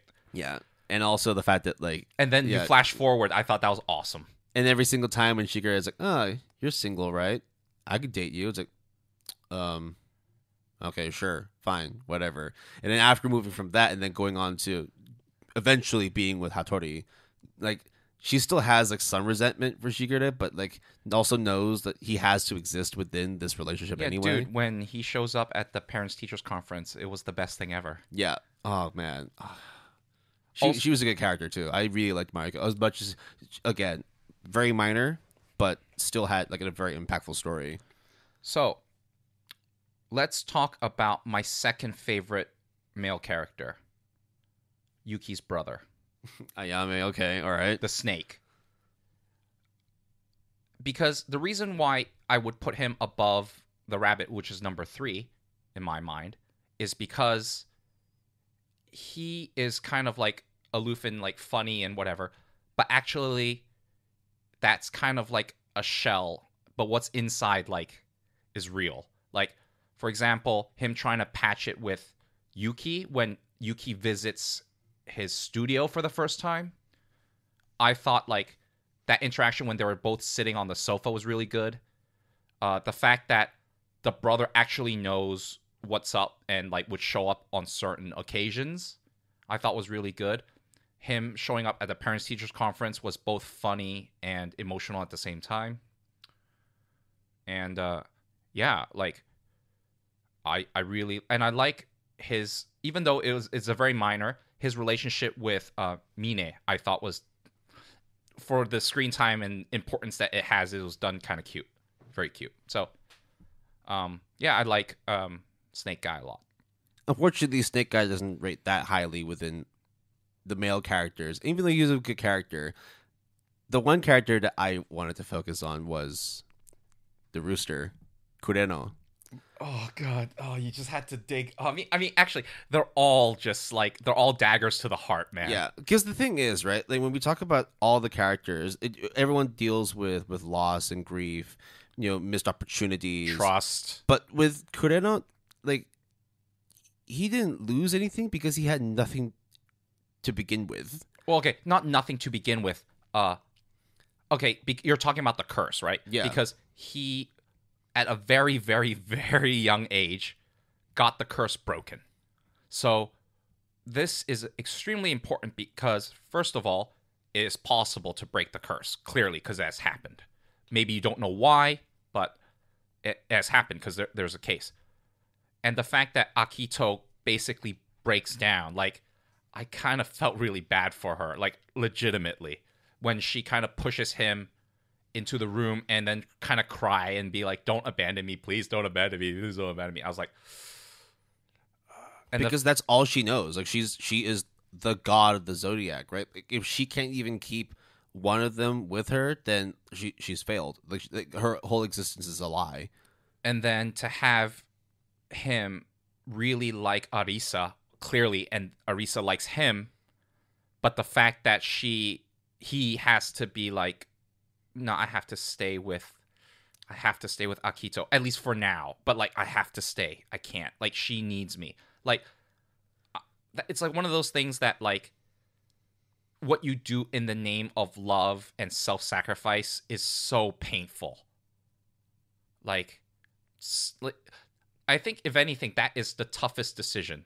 I think, because not only are you with Akito because you kind of don't want to leave her alone. Yeah. There's a difference between being like selfless and like putting others in front of you, where in this case he's like devoted to just this one person. Like he could have easily just said like, yeah, and he doesn't have to curse anymore, so he could just fuck right off. But because he knew that if he did, someone was going to get really hurt from it. They even mentioned Yuki that. Yeah. They mentioned that, like, oh, if it's not for Kureno, like, Yuki would have been super fucked. If not, like, he got messed up pretty bad, too, obviously. Yuki was also fucked. Yeah, so Kureno, like, I mean, I also like that Arisa, like, the convenience store and then the soba scene.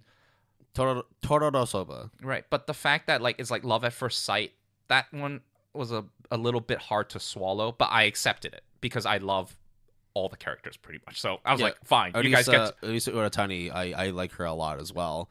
But I like another classmate even more. Saki, bro. Saki is the greatest. Saki is it's no spoiler for both of us to say that Saki is the best character in Fruits Basket, period. So good. The thing for her as well, it's like she doesn't really have all that much of a backstory, but that's not important. No. The important thing is what she does to people right now. What's important is you have nightgown parties. Yeah, not sleepovers, nightgown festivals. Yeah. What's important is the Yuki fan club is about to invade. Oh, I am just gonna pretend to curse all of you, but somehow I can actually do that. Oh, yeah, I'm very perceptive. So is my little brother here. Dude, that one episode when the three girls invade her house? Exactly. Fucking That's great exactly episode. what I'm talking about. One of the moments when like you just needed to break away from like heartfelt drama and crying. It just felt so good. It was just very fun. It literally felt like a high school comedy. Like you would have imagined that would be like an episode out of like Asobi Asabase or out of like Day as a High School Boys. It just felt very, very warm and funny to watch that in the midst of this cold and dark world that the people in Fruits Basket live in. So you said the word oracle, and I thought that was extremely, extremely appropriate for Saki because she is kind of this like unknown force, right? But like, she's omnipotent. Right. Like she's everywhere. Right. She's everywhere and nowhere. She can pick up, like she can mind read, not like it's unconfirmed whether or not she can actually do that, but as far as like cold reading goes, yeah. like, she's like a master at that. And that's the thing that like, I like about her, like because there's a lot of like similarities to why I like Hatsuharu, because of the fact that they're not apathetic. In fact, like Hatsuharu is apathetic, whereas she's like Saki is more just monotone. Chill, she's just monotone, chill, right? But at the same time, like what she does for people is not selfless, is not selfish. What she does for people is like what was needed in that specific instance. She is very much like the backbone to like the friends support group. So like when in season 3 they had to make the flowers and they get stolen by the Yuki fan club, and then Arisa's like, well, time to break some heads, and then Saki, like without skipping a beat, is like, I guess I'll bring the firepower too. And I was just like, yo, dude, shit's about to go down. Or during the school play, I'm like, all she could care about is Yakunika.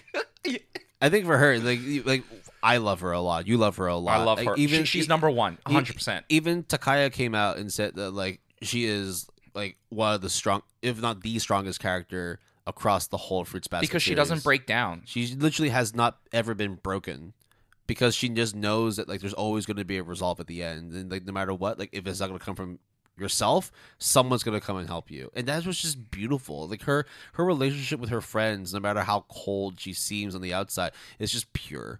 Like even like through all the black gothic clothing she wears, and like whenever she gives off that kind of weird mystical oracle vibe, Like Lolita kind of. she in the end is just She's the real deal, man. she is the shining light Yeah. for people.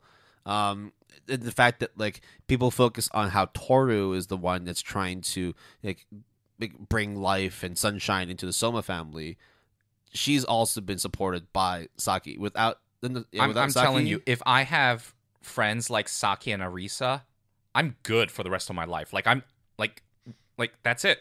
Just pack your bags. Friend obtained, best friend obtained.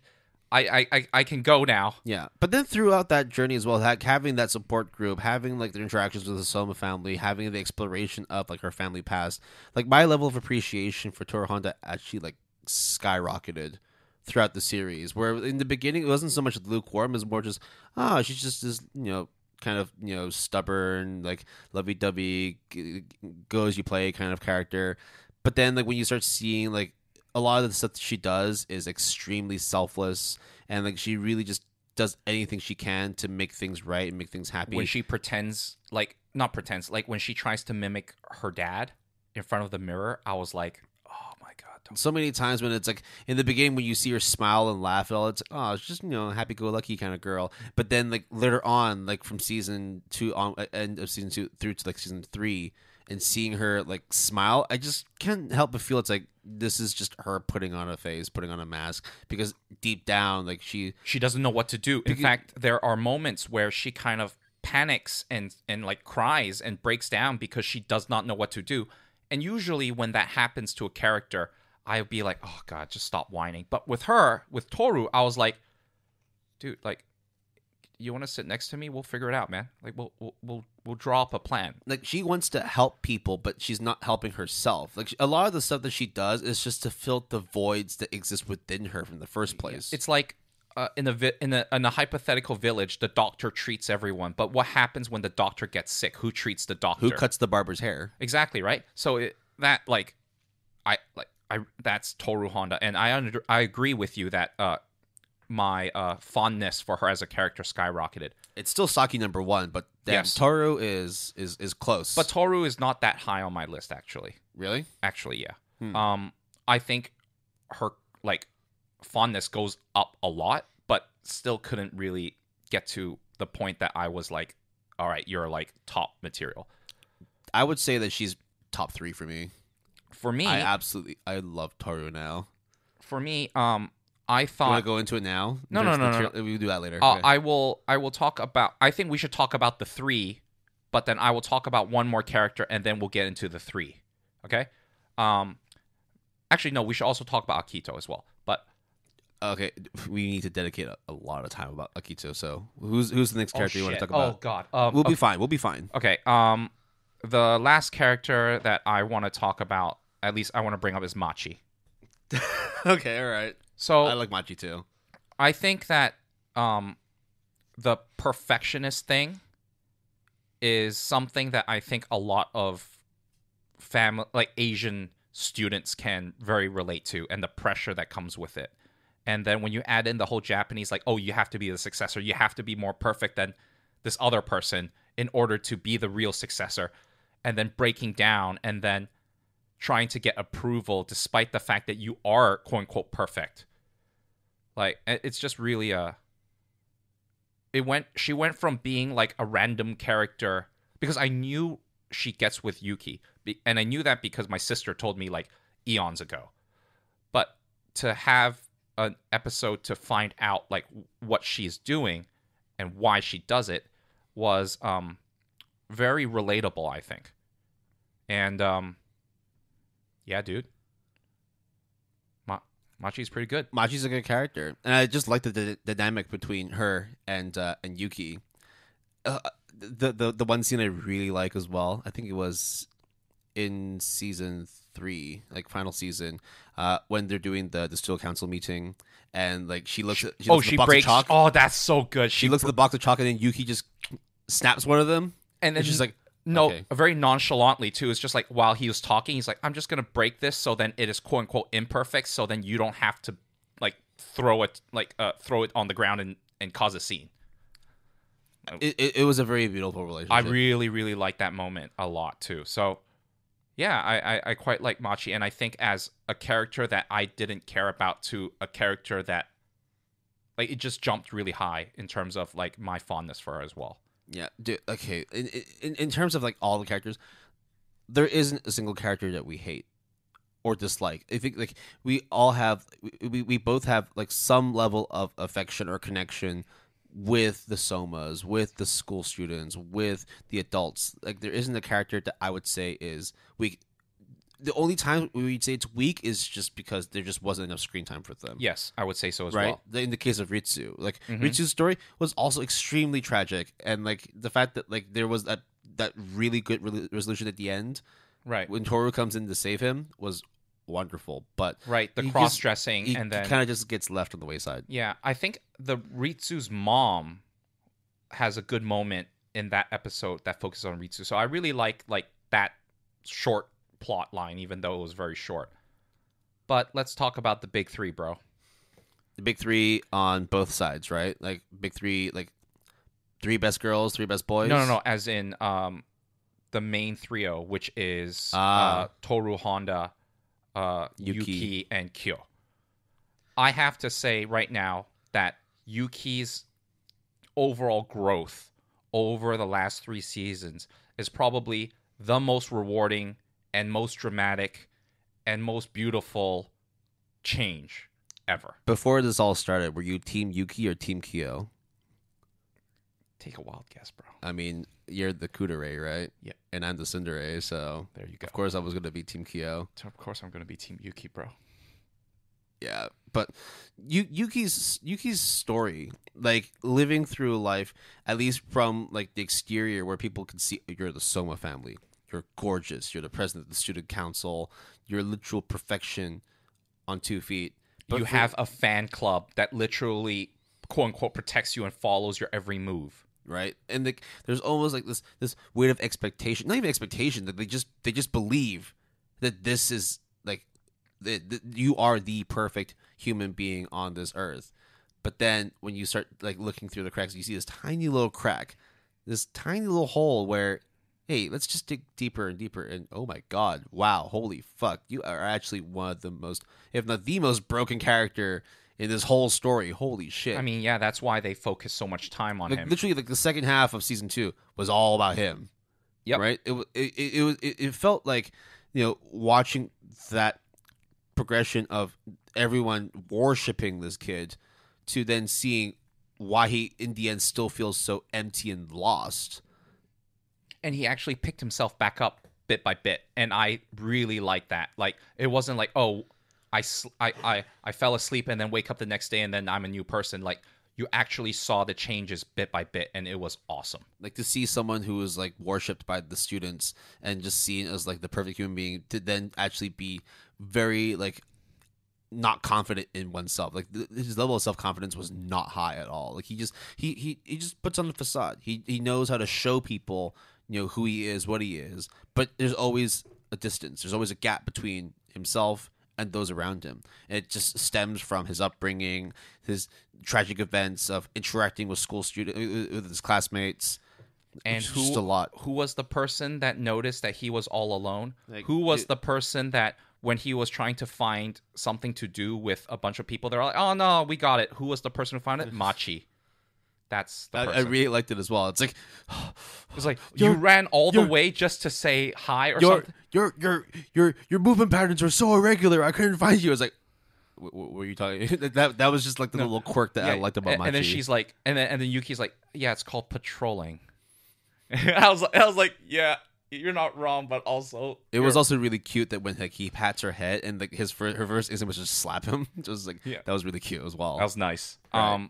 So Yuki, like I really like Yuki. I think that in terms of his growth, it's one of the, of course, being like one of the deuteragonists. Like basically, there's like two, and like there's two protagonists outside of Toru, which is on one hand Yuki, and the other hand Kyo. So in season 3, episode 10, I wrote here, I teared up a lot when Kyo and Yuki fought. They finally had that actual heart to heart where they actually listened to what they had to say And to I each thought other. like the thing of actually you have what I wanted. No. You don't understand.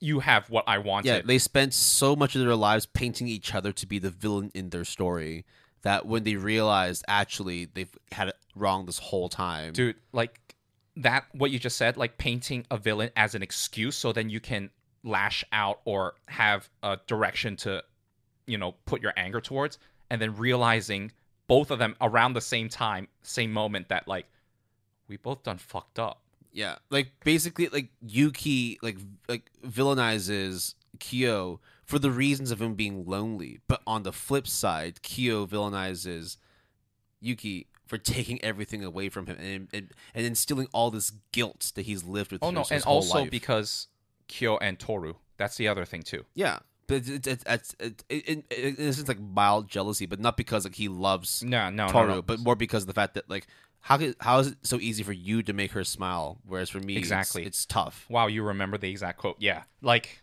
it was that was a good moment for sure. So like to see like him finally coming to realization that like all he has to do is just believe in himself, and then therefore that self-belief would then transcend to other people as well, was just a very beautiful progression. On the flip side with Kyo, So with Kyo, I have a very love-hate relationship with him because I think the moments that he are very introspective and he has his monologues are so well written. the points where it's like he doesn't join the family dinner and he's sitting in his room, or Yeah. like he's left his own thoughts. Or when he turns into the creature at the end. The things that are most important about Kyo is the things that he doesn't say. When he says stuff, it's like you knew he was going to say it because he's a fucking tsundere. He's going to lash out at society and all that. But when, like you said, the introspective stuff, the stuff that keeps himself. Like when he realizes that he loves her, and the fact that like he's struggling with, oh, I'm going to be confined for the rest of my life at some point. Do I want to spend that? I want to spend that time with you, but also like that might hurt you in the long run because I might not see you after graduation. Like, or just all those interactions. But the thing I don't like is the tsundere part, which I understand is the whole point. I love it. I won't take that away from anybody, but I just don't like tsunderes that much. You just have a personal vendetta against tsunderes. That's it. Yeah, I do. And I love tsunderes. Well, there you go. That's why I love Kyo. Kyo is just, it's just like I love Kyo. It's in the same way that I like the male MC in My Little Monster because he's a fucking stubborn tsundere.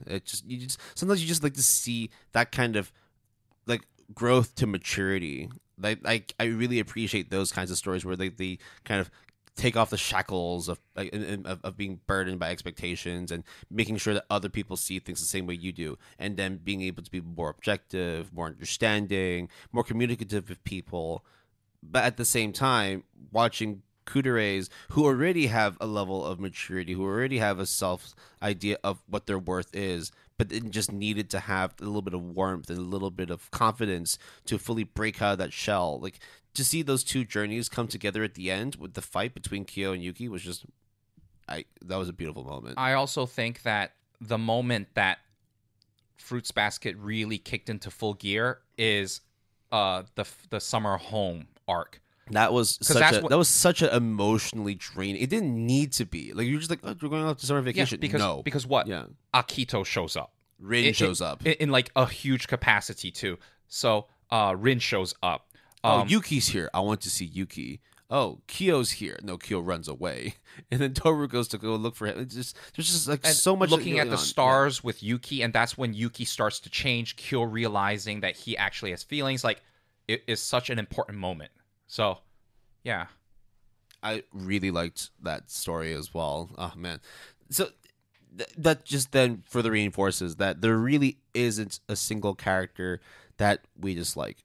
Every character has the reason for existing, and we really love the way that the story basically gives each character importance. Now let's talk about the most important part. Akito. I mean, we talked about Toru already, so I Toru, we don't need to. Exactly. We know because Toru's existence is very much the social glue, but then you find out that this glue is actually not all that strong.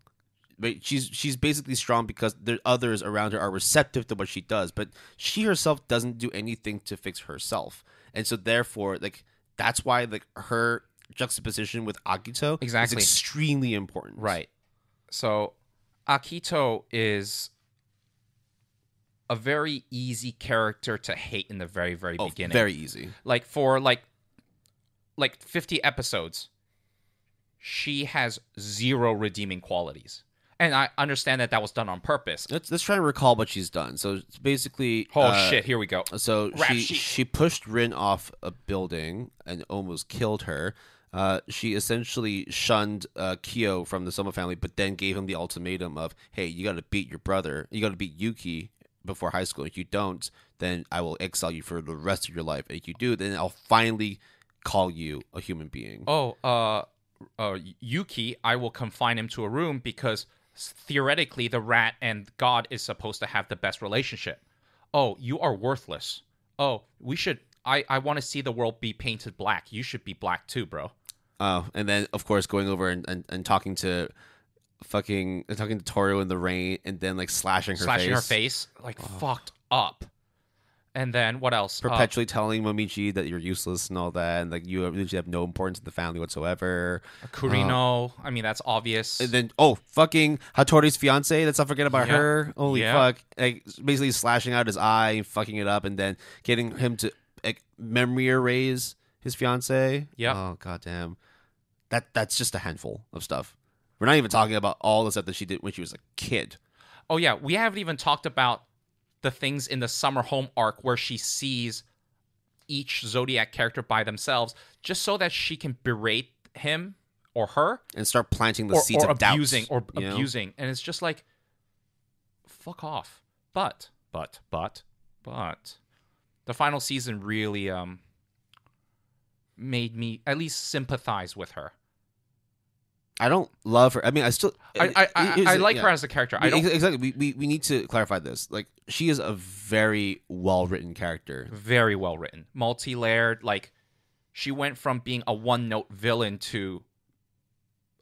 still a villain, but, like, an understandable villain. Like, for her to pull the strings behind the scenes, like, you could not help but hate her. And that's the beauty of, like, the creator's writing, where, like, yeah, you're supposed to despise her. You're supposed to think she's absolute filth. But then the final season shows up. I mean, I said that exact same thing to you. I said, like, oh my God, are we going to have to, like... actually sympathize with her? Do I actually have to care a little bit about her? And apparently you do. Yeah, you do. You do a lot. It worked on me. I actually will say this. I don't think that Ren's character was written that well. Yeah, let's talk about Rin's character ever so briefly, because she only showed up ever so briefly. Just to be there to stir the shit pot.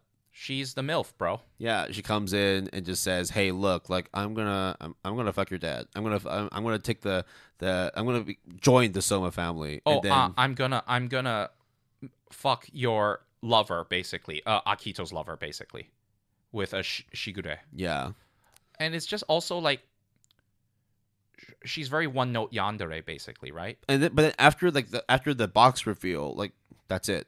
We don't see her again, do we? Yeah, we don't. That's it. Okay, so there is one character. They're like when she shows up, you're like, I thought it was going to be a big deal, and it kind of was in the first episode. But like, her big deal was to further accentuate like the importance of Akito and like how she came to be who she is in this story. Yeah, exactly. So she was just basically like helping you move from point A to point B for Akito. So supplementary character at best.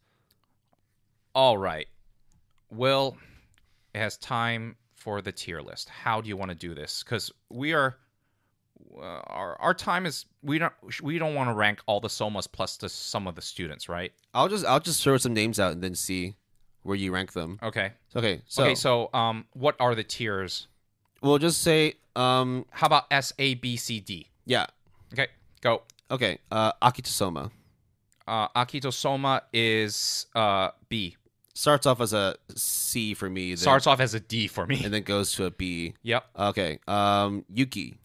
Yuki is an A. Kyo. Kyo is a C.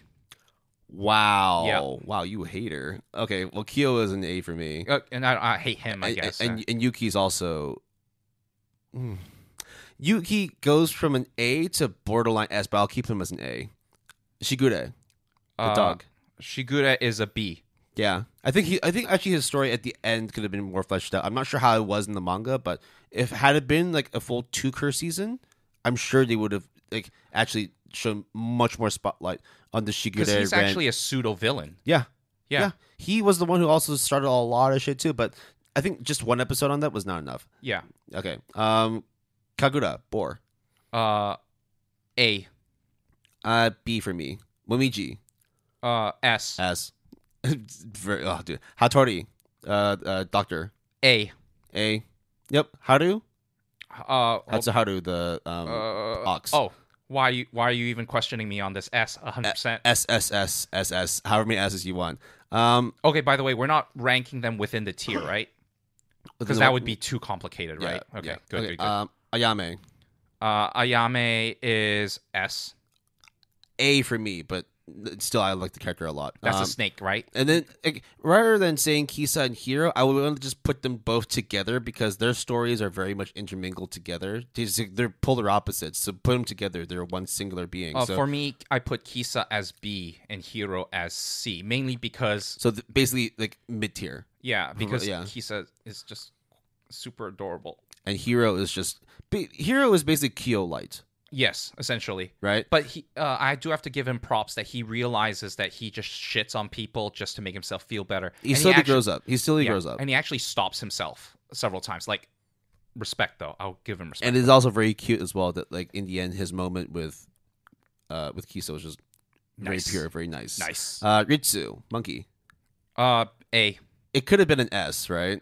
If there was more focus on the monkey story. Honestly, like, if I have for the short amount of time, if I have to be objective about it, it should be a C. But I really like it. I really like the character for the super brief amount of time. So I then moved it up to A. Rin. Come on, man. SSS. Okay, yeah. SSS. Kureno. Kureno. I gave him an S. Where'd I put him? I gave him a B. Ooh, okay. All right. Okay, now, Toru Honda. C. Taka is going to have a few words to you later. I gave her an A. I thought, like, her as a character most part. Because she's a main character and she's supposed to help everyone heal. Therefore, like, she was already doing her job anyway. She doesn't offer anything else beyond that. No, if anything, the part that she does not help them and then she kind of has self-doubt and she kind of questions herself and whether she helped or not with the secrets, that was actually the part that, as you said, it skyrockets. So it went from non-existent to a C. Yes. Wow. Okay. I went from a C to an A for me. Uotani, Arisa. Biker Girl. B. A. I gave her a B. I would have liked to see more of her, but her story with Kyoko, Toru's mom, was very beautiful. Yes. But would like to see more. I actually wanted to see more of her relationship, or at least her dealings with Kureno. Yeah, I also think that her banter in general with Kyo and just like comedic was pretty well done. So then that's why I moved her up a bit. Yep. Okay, not even going to ask you about Saki. Cause wait. Why are we not talking about our goddess, Lord, and Savior, Saki? We don't need to. We already know where she ranks. But if you had to definitively say, like, who is best girl in the Saki. series... Okay. What about you? Saki. Okay, there we go. But for me, in terms of, like, the 3 main, like, best girls I would have had, I think it would have been, like, first is Saki. Second runner-up would have been Rin. And then third runner-up would be Honda. I like Toru. And I just like Dere characters, man. I just like lovey-dovey. For me, it would be Saki, Rin, and Kaguya. Ooh, Kaguya would actually be a good shot, too. Okay, best boys. Who is the best boy of all? It has to be 1, 2, 3. Rabbit. Haru. Oh! Ooh, you gave it to Momiji! Yes. Okay, all right. Haru's number 2. Oh, and then Momiji's number 2 for me. Ayame is number 3. For me, Shigure was number 3. I just liked his comedic demeanor, and mastermind kind of thing. And, yeah. Like saying something but actually saying nothing at the same time. He would have been higher if we actually fleshed out his backstory. I honestly think so as well. But Momiji, actually, very good one. I really like Momiji because as well. he was really like quote unquote cutesy in the beginning, right? But then you find out that actually his story is really tragic, and then when he grows up, dude, fucking man the fuck up. When he broke the curse, it's just like, bro, Akito, I'm sorry. This is very unexpected for me too. Look, just give me the night, all right? You just chill out here. And it's also like in the beginning when they first introduced him as well in his relationship with Toru. It's like, oh, I'm just a young little boy, like of course I'm gonna like One-san. Yeah, dude, when they were holding hands when he grows up, and then he like squeezes her like her hand. And then he grows the fuck up. It's like, yeah, I'm a man now. I'm gonna take your girl. Yo, that was savage. That was savage. Fucking guy is just fucking 420 IQ. Just knew exactly. What about the vice president? Okay.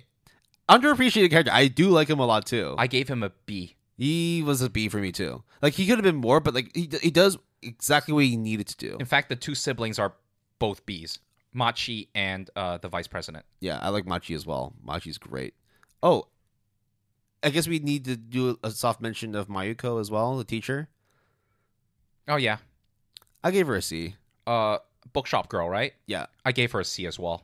Like in the end, it was good that she had her relationship with Hattori. I mean, I think in terms of the singular episode, that was one of the strongest singular episodes. But her as a character, I was just like, okay.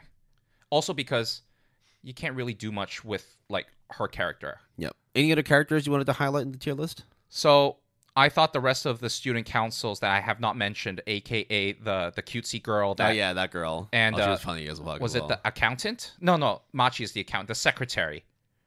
I thought they're both Ds. What do you think of Mine, the maid girl that works with Ayame? I think it probably would be a B, but not enough screen time. Not exactly. That's mainly it, really. What do you think of the mom, Toru's mom? I didn't really give her much of a ranking. Oh, really? I said S. I really like the fact that she is both strong and weak at the same time. Her last scene when she's in that accident was... And the things that she says during those last couple of episodes, like, very, very powerful to me. Cool. Now, any other characters? Because there is something I do want to... Akito. She was the first one. We gave her a B. Oh yeah. Okay. Sorry. Yeah. So when Fruits Basket started serializing, it started serializing in Hakusensha's bi-monthly shoujo manga called Hanato Yume, right? Mm-hmm. So they did a fan poll of the top 3 most popular characters from no. Fruits Baskets. Do I have to guess? It's very easy for you to guess. Can you guess who number 3 was? Number 3? Yeah, there's the top 3 most favorite characters. Okay, obviously Yuki's there. Yuki's number 3. Yeah. Can you guess who number 2 is?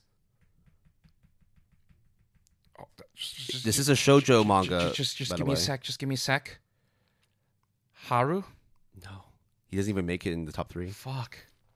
It's very basic. Okay. Number 2 is Honda. Toru Honda was the number 2 most popular character from the series, which makes number 1 Kyo Kyun. Dude, it's a fucking Josei manga. Of course they're gonna like that fucking hot-headed stud. That man that is the cat. I disagree with the ranking, by the way. By the way, speaking of Kyo, huge props to the foster father. Dude, that guy. Shisho. Okay, you know what? No, S character. Kazuma, right? No. Kazuma's the dojo guy. What's his name again? I don't know. Adoptive father. Yo, you are. I'll check right now. It was just, oh man, like it was just so cute to see at the very end when Kyo and Toru go over to the house after the curse is broken, and they have that embrace. Like you never ever see. No words were exchanged. Yeah, you didn't need to say. You just see mouth move. You just see like them staring at each other. Yeah, Kazuma Soma. Kazuma, yeah, dude, fucking great guy. Dude is legend. And he's just so calm. He's just so calm all the fucking time. But I can totally see like a backstory of like he was the most like rage-inducing person, and then just is like, nah, I can't do this anymore, and mellows out, and then it's just like, So you know, like when you said, like parents are usually the villains in this thing, right? But then when there are parents that we mention of note in this episode, they are S tier. They are great parents, and they lead by example. And they're not real parents in terms of like biologically. Yeah, it's selfless love, but familial love as well. Although to be fair, Hiro's mom is pretty dope. Like very side character, but like she was very supportive. Yeah. And Kaguya's mom is apparently, if I remember, very supportive of Kaguya in general as well. So, yeah. Not all parents are bad, but... Okay, last thing before we end this. Worst parents. Just one set of parents you think is like the worst throughout the whole series. I think I already have my one. I mean, it's just Rin's parents. Oh, I was actually going to say Machi's parents. Oh, shit. That was my second choice. Yeah, Machi's parents. Dude, okay. Let's talk about that real quick. When you put a blanket over a child... What are you doing to my child? Oh, my God, get up. You just tried to kill your child. You just tried to kill your brother. What were you doing? Hey, this is the shining light of our family. You get out of our house. So, I just thought, like, the Rin storyline with the family... Very tragic. Yeah. I mean, Yuki's mom, I like the kind of semi-redemption. And especially, like, I guess the last interaction Yuki has with the mom, at least in the anime... Where she allows him to choose the university he goes to, right? Yeah, or, like, she kind of is like, hey, don't text that much. I'm giving you the phone. Just don't text that much. And then you see her, like, face red. Like, You're like... And this is right after, like, the last scene before that where they interact was... Yuki stopping him after the parents-teachers conference, being like, "Yeah, I'm picking my own university." Yeah, the Rin family storyline is just basically it's all curse related, but it's extremely tragic. Whereas the Machi family storyline is just, dude, you're just shit parents. Yeah, Machi is just shit parents. Like with Rin, at least like they caved under the pressure. Yeah, of there is a reason for why like there's so much hatred and disdain for one another, but like. There's absolutely no reason to treat your daughter like this. Holy fuck. Dude, when the vice president lays it out, it's like, bruh, Machi's parents and my parents are fucking assholes. But my parents are a little bit better. Like, I feel bad for Machi. Like, oh, fuck. Like, oh. Oh, God, I want to protect Machi. Good thing that Yuki came in now. And he decided to grow up and become a man. So there you go. This is our very emotional thoughts of personally one of my favorite anime series now. A couple of things. Will and I have the exact same ratings for season 1, 2, and 3, which is 8, 9, and 10. Is that correct? Very much so. I think we both agreed that like season 2 could have been a 9, but what it did was a 10. It could have 10, but it basically laid the foundations to make the final season exactly that's that much like better. 100%. The other thing that I would say is, what do you think of the 2022 prequel? I'm very kind of... It's definitely going to be very emotional. I just want to know like how far back. I think how far back the curse, or how far back the connection between the Soma family and like how far back in the prequel? Like is Honda's there, or is she a child, or is this like how the Toru's mom and dad meet? So then we see her biker gang days, like I don't know how far back of a prequel we're talking about. It's probably going to be like it'll definitely dive deep into the relationship, right? Especially because with Takaya saying that like, you know, Kyoko's color is red, right? And Katsuya, the father, his color is white, more calm, more chill, and then therefore that's why when the two come together, they make Honda, and her color is pink. So she's like an amalgamation of both. She's a bit of both in both sides, but. To answer your question, I would like for them to go as far back as possible. I'm not ready to see the end of that relationship, right? Like I'm not ready to see Kyoko and Katsuya meeting their ends again. I can't. Okay. This is the absolute final thing before I will go into housekeeping. Fruits Basket in terms of the overall series, in terms of your top 10 or top whatever. Where does it rank roughly? It's cracked into the top 10. Yeah, for me too as well. Like, whenever someone says, I want to watch a shoujo or character drama, from now on, the first thing I would say is probably Fruits Basket, the remake. And if someone was just to say, yo, can you just recommend like a good anime series? Like I like to watch stuff like Fullmetal Alchemist, I like to watch Bleach, I like to watch, fucking Naruto, but not. It's like, okay. Yeah, but have you tried this? This is very different from all that, but I can assure you it's going to be so impactful that it will set you on a journey to explore more of those shows, more of those themes. And dude, like it definitely has an everlasting impact on me. Just thinking about the stories, thinking about the characters, it's still kind of it doesn't make me cry, but it definitely get emotional thinking about the think characters. I will rewatch certain monologue scenes Yes. like time and time again, like on YouTube or whatever, just so that like I will remember like the because some of the lines Kaguya's monologue, right? Some of the lines are so poetic, like quotable in like the biggest sense of the word. But okay, I can watch Kaguya's monologue anytime. Dude, yes. I can listen to Toru's retelling of the Zodiac story anytime. Or Toru confessing to Kyo, like the last scene, like when Kyo's in the rain curse. No, when Kyo's curse got lifted. Yeah. And also in the rain. The one in the rain is so fucking brutal, bro. Okay, anyways, case of what we love. Fruits Basket is fucking awesome, guys. The fuck are you doing? I know it took us 2 hours to say this, but bro, girl, whatever, whoever you are, or in between, watch the shit. Just watch it. All right. This is the end of our After Dark 5. You can always reach us through our email at gapalette@gmail.com. That's GAPALETTE@gmail.com, all lowercase, all one word.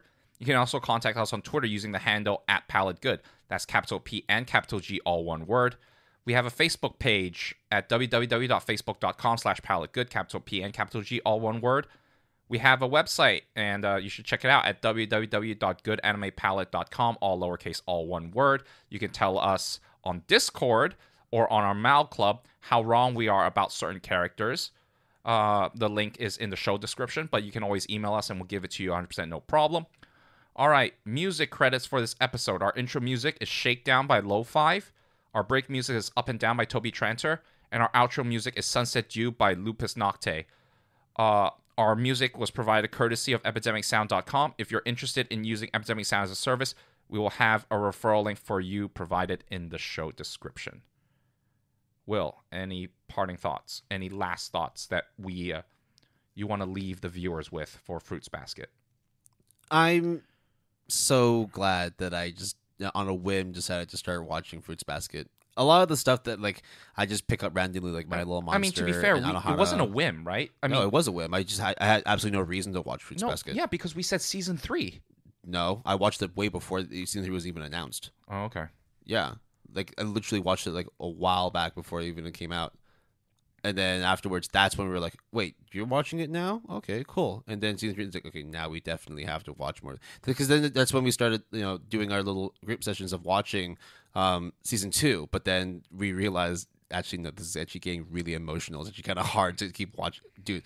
It was really tough to watch some of those. The Summer House episode was just fuck me, dude. You do not want to see my face when Haru says "Welcome home to Rin." That was, if someone took a photo of my face, that would have been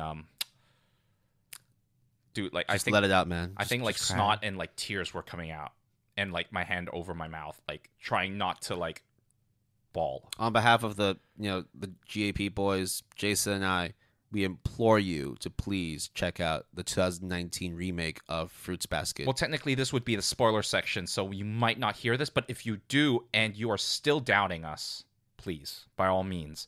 You've watched it already, watch it again. This is one of the best shows in modern anime history, really. Like, the past couple of years, 100% one of the best shows.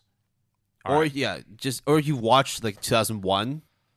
Do yourself a favor and just watch 2019. It will make everything so much better. All right, Will, before we go, which color Power Ranger do you want to be? Blue. Really? Yeah. Okay. Actually, no, I don't. No one wants to be red. I want to be red. Okay, all right. I thought you were gonna be like, oh, I'm gonna be green. Why would I be green? Because green is badass, dude. Okay, This is like losing topic. Okay. But everyone knows the best Power Ranger is pink. Kimberly's the best. Jason's the best. Shut the fuck up. Okay. Well, thank you very much for listening to today's episode. We will be doing more of these series in the future. We're not going to disclose any of them just yet, but hey, look, reach us in Discord, email, on our website, the fan club as well. Let us know if there's a series you want us to focus on. Drop us a message. Yeah. See you guys.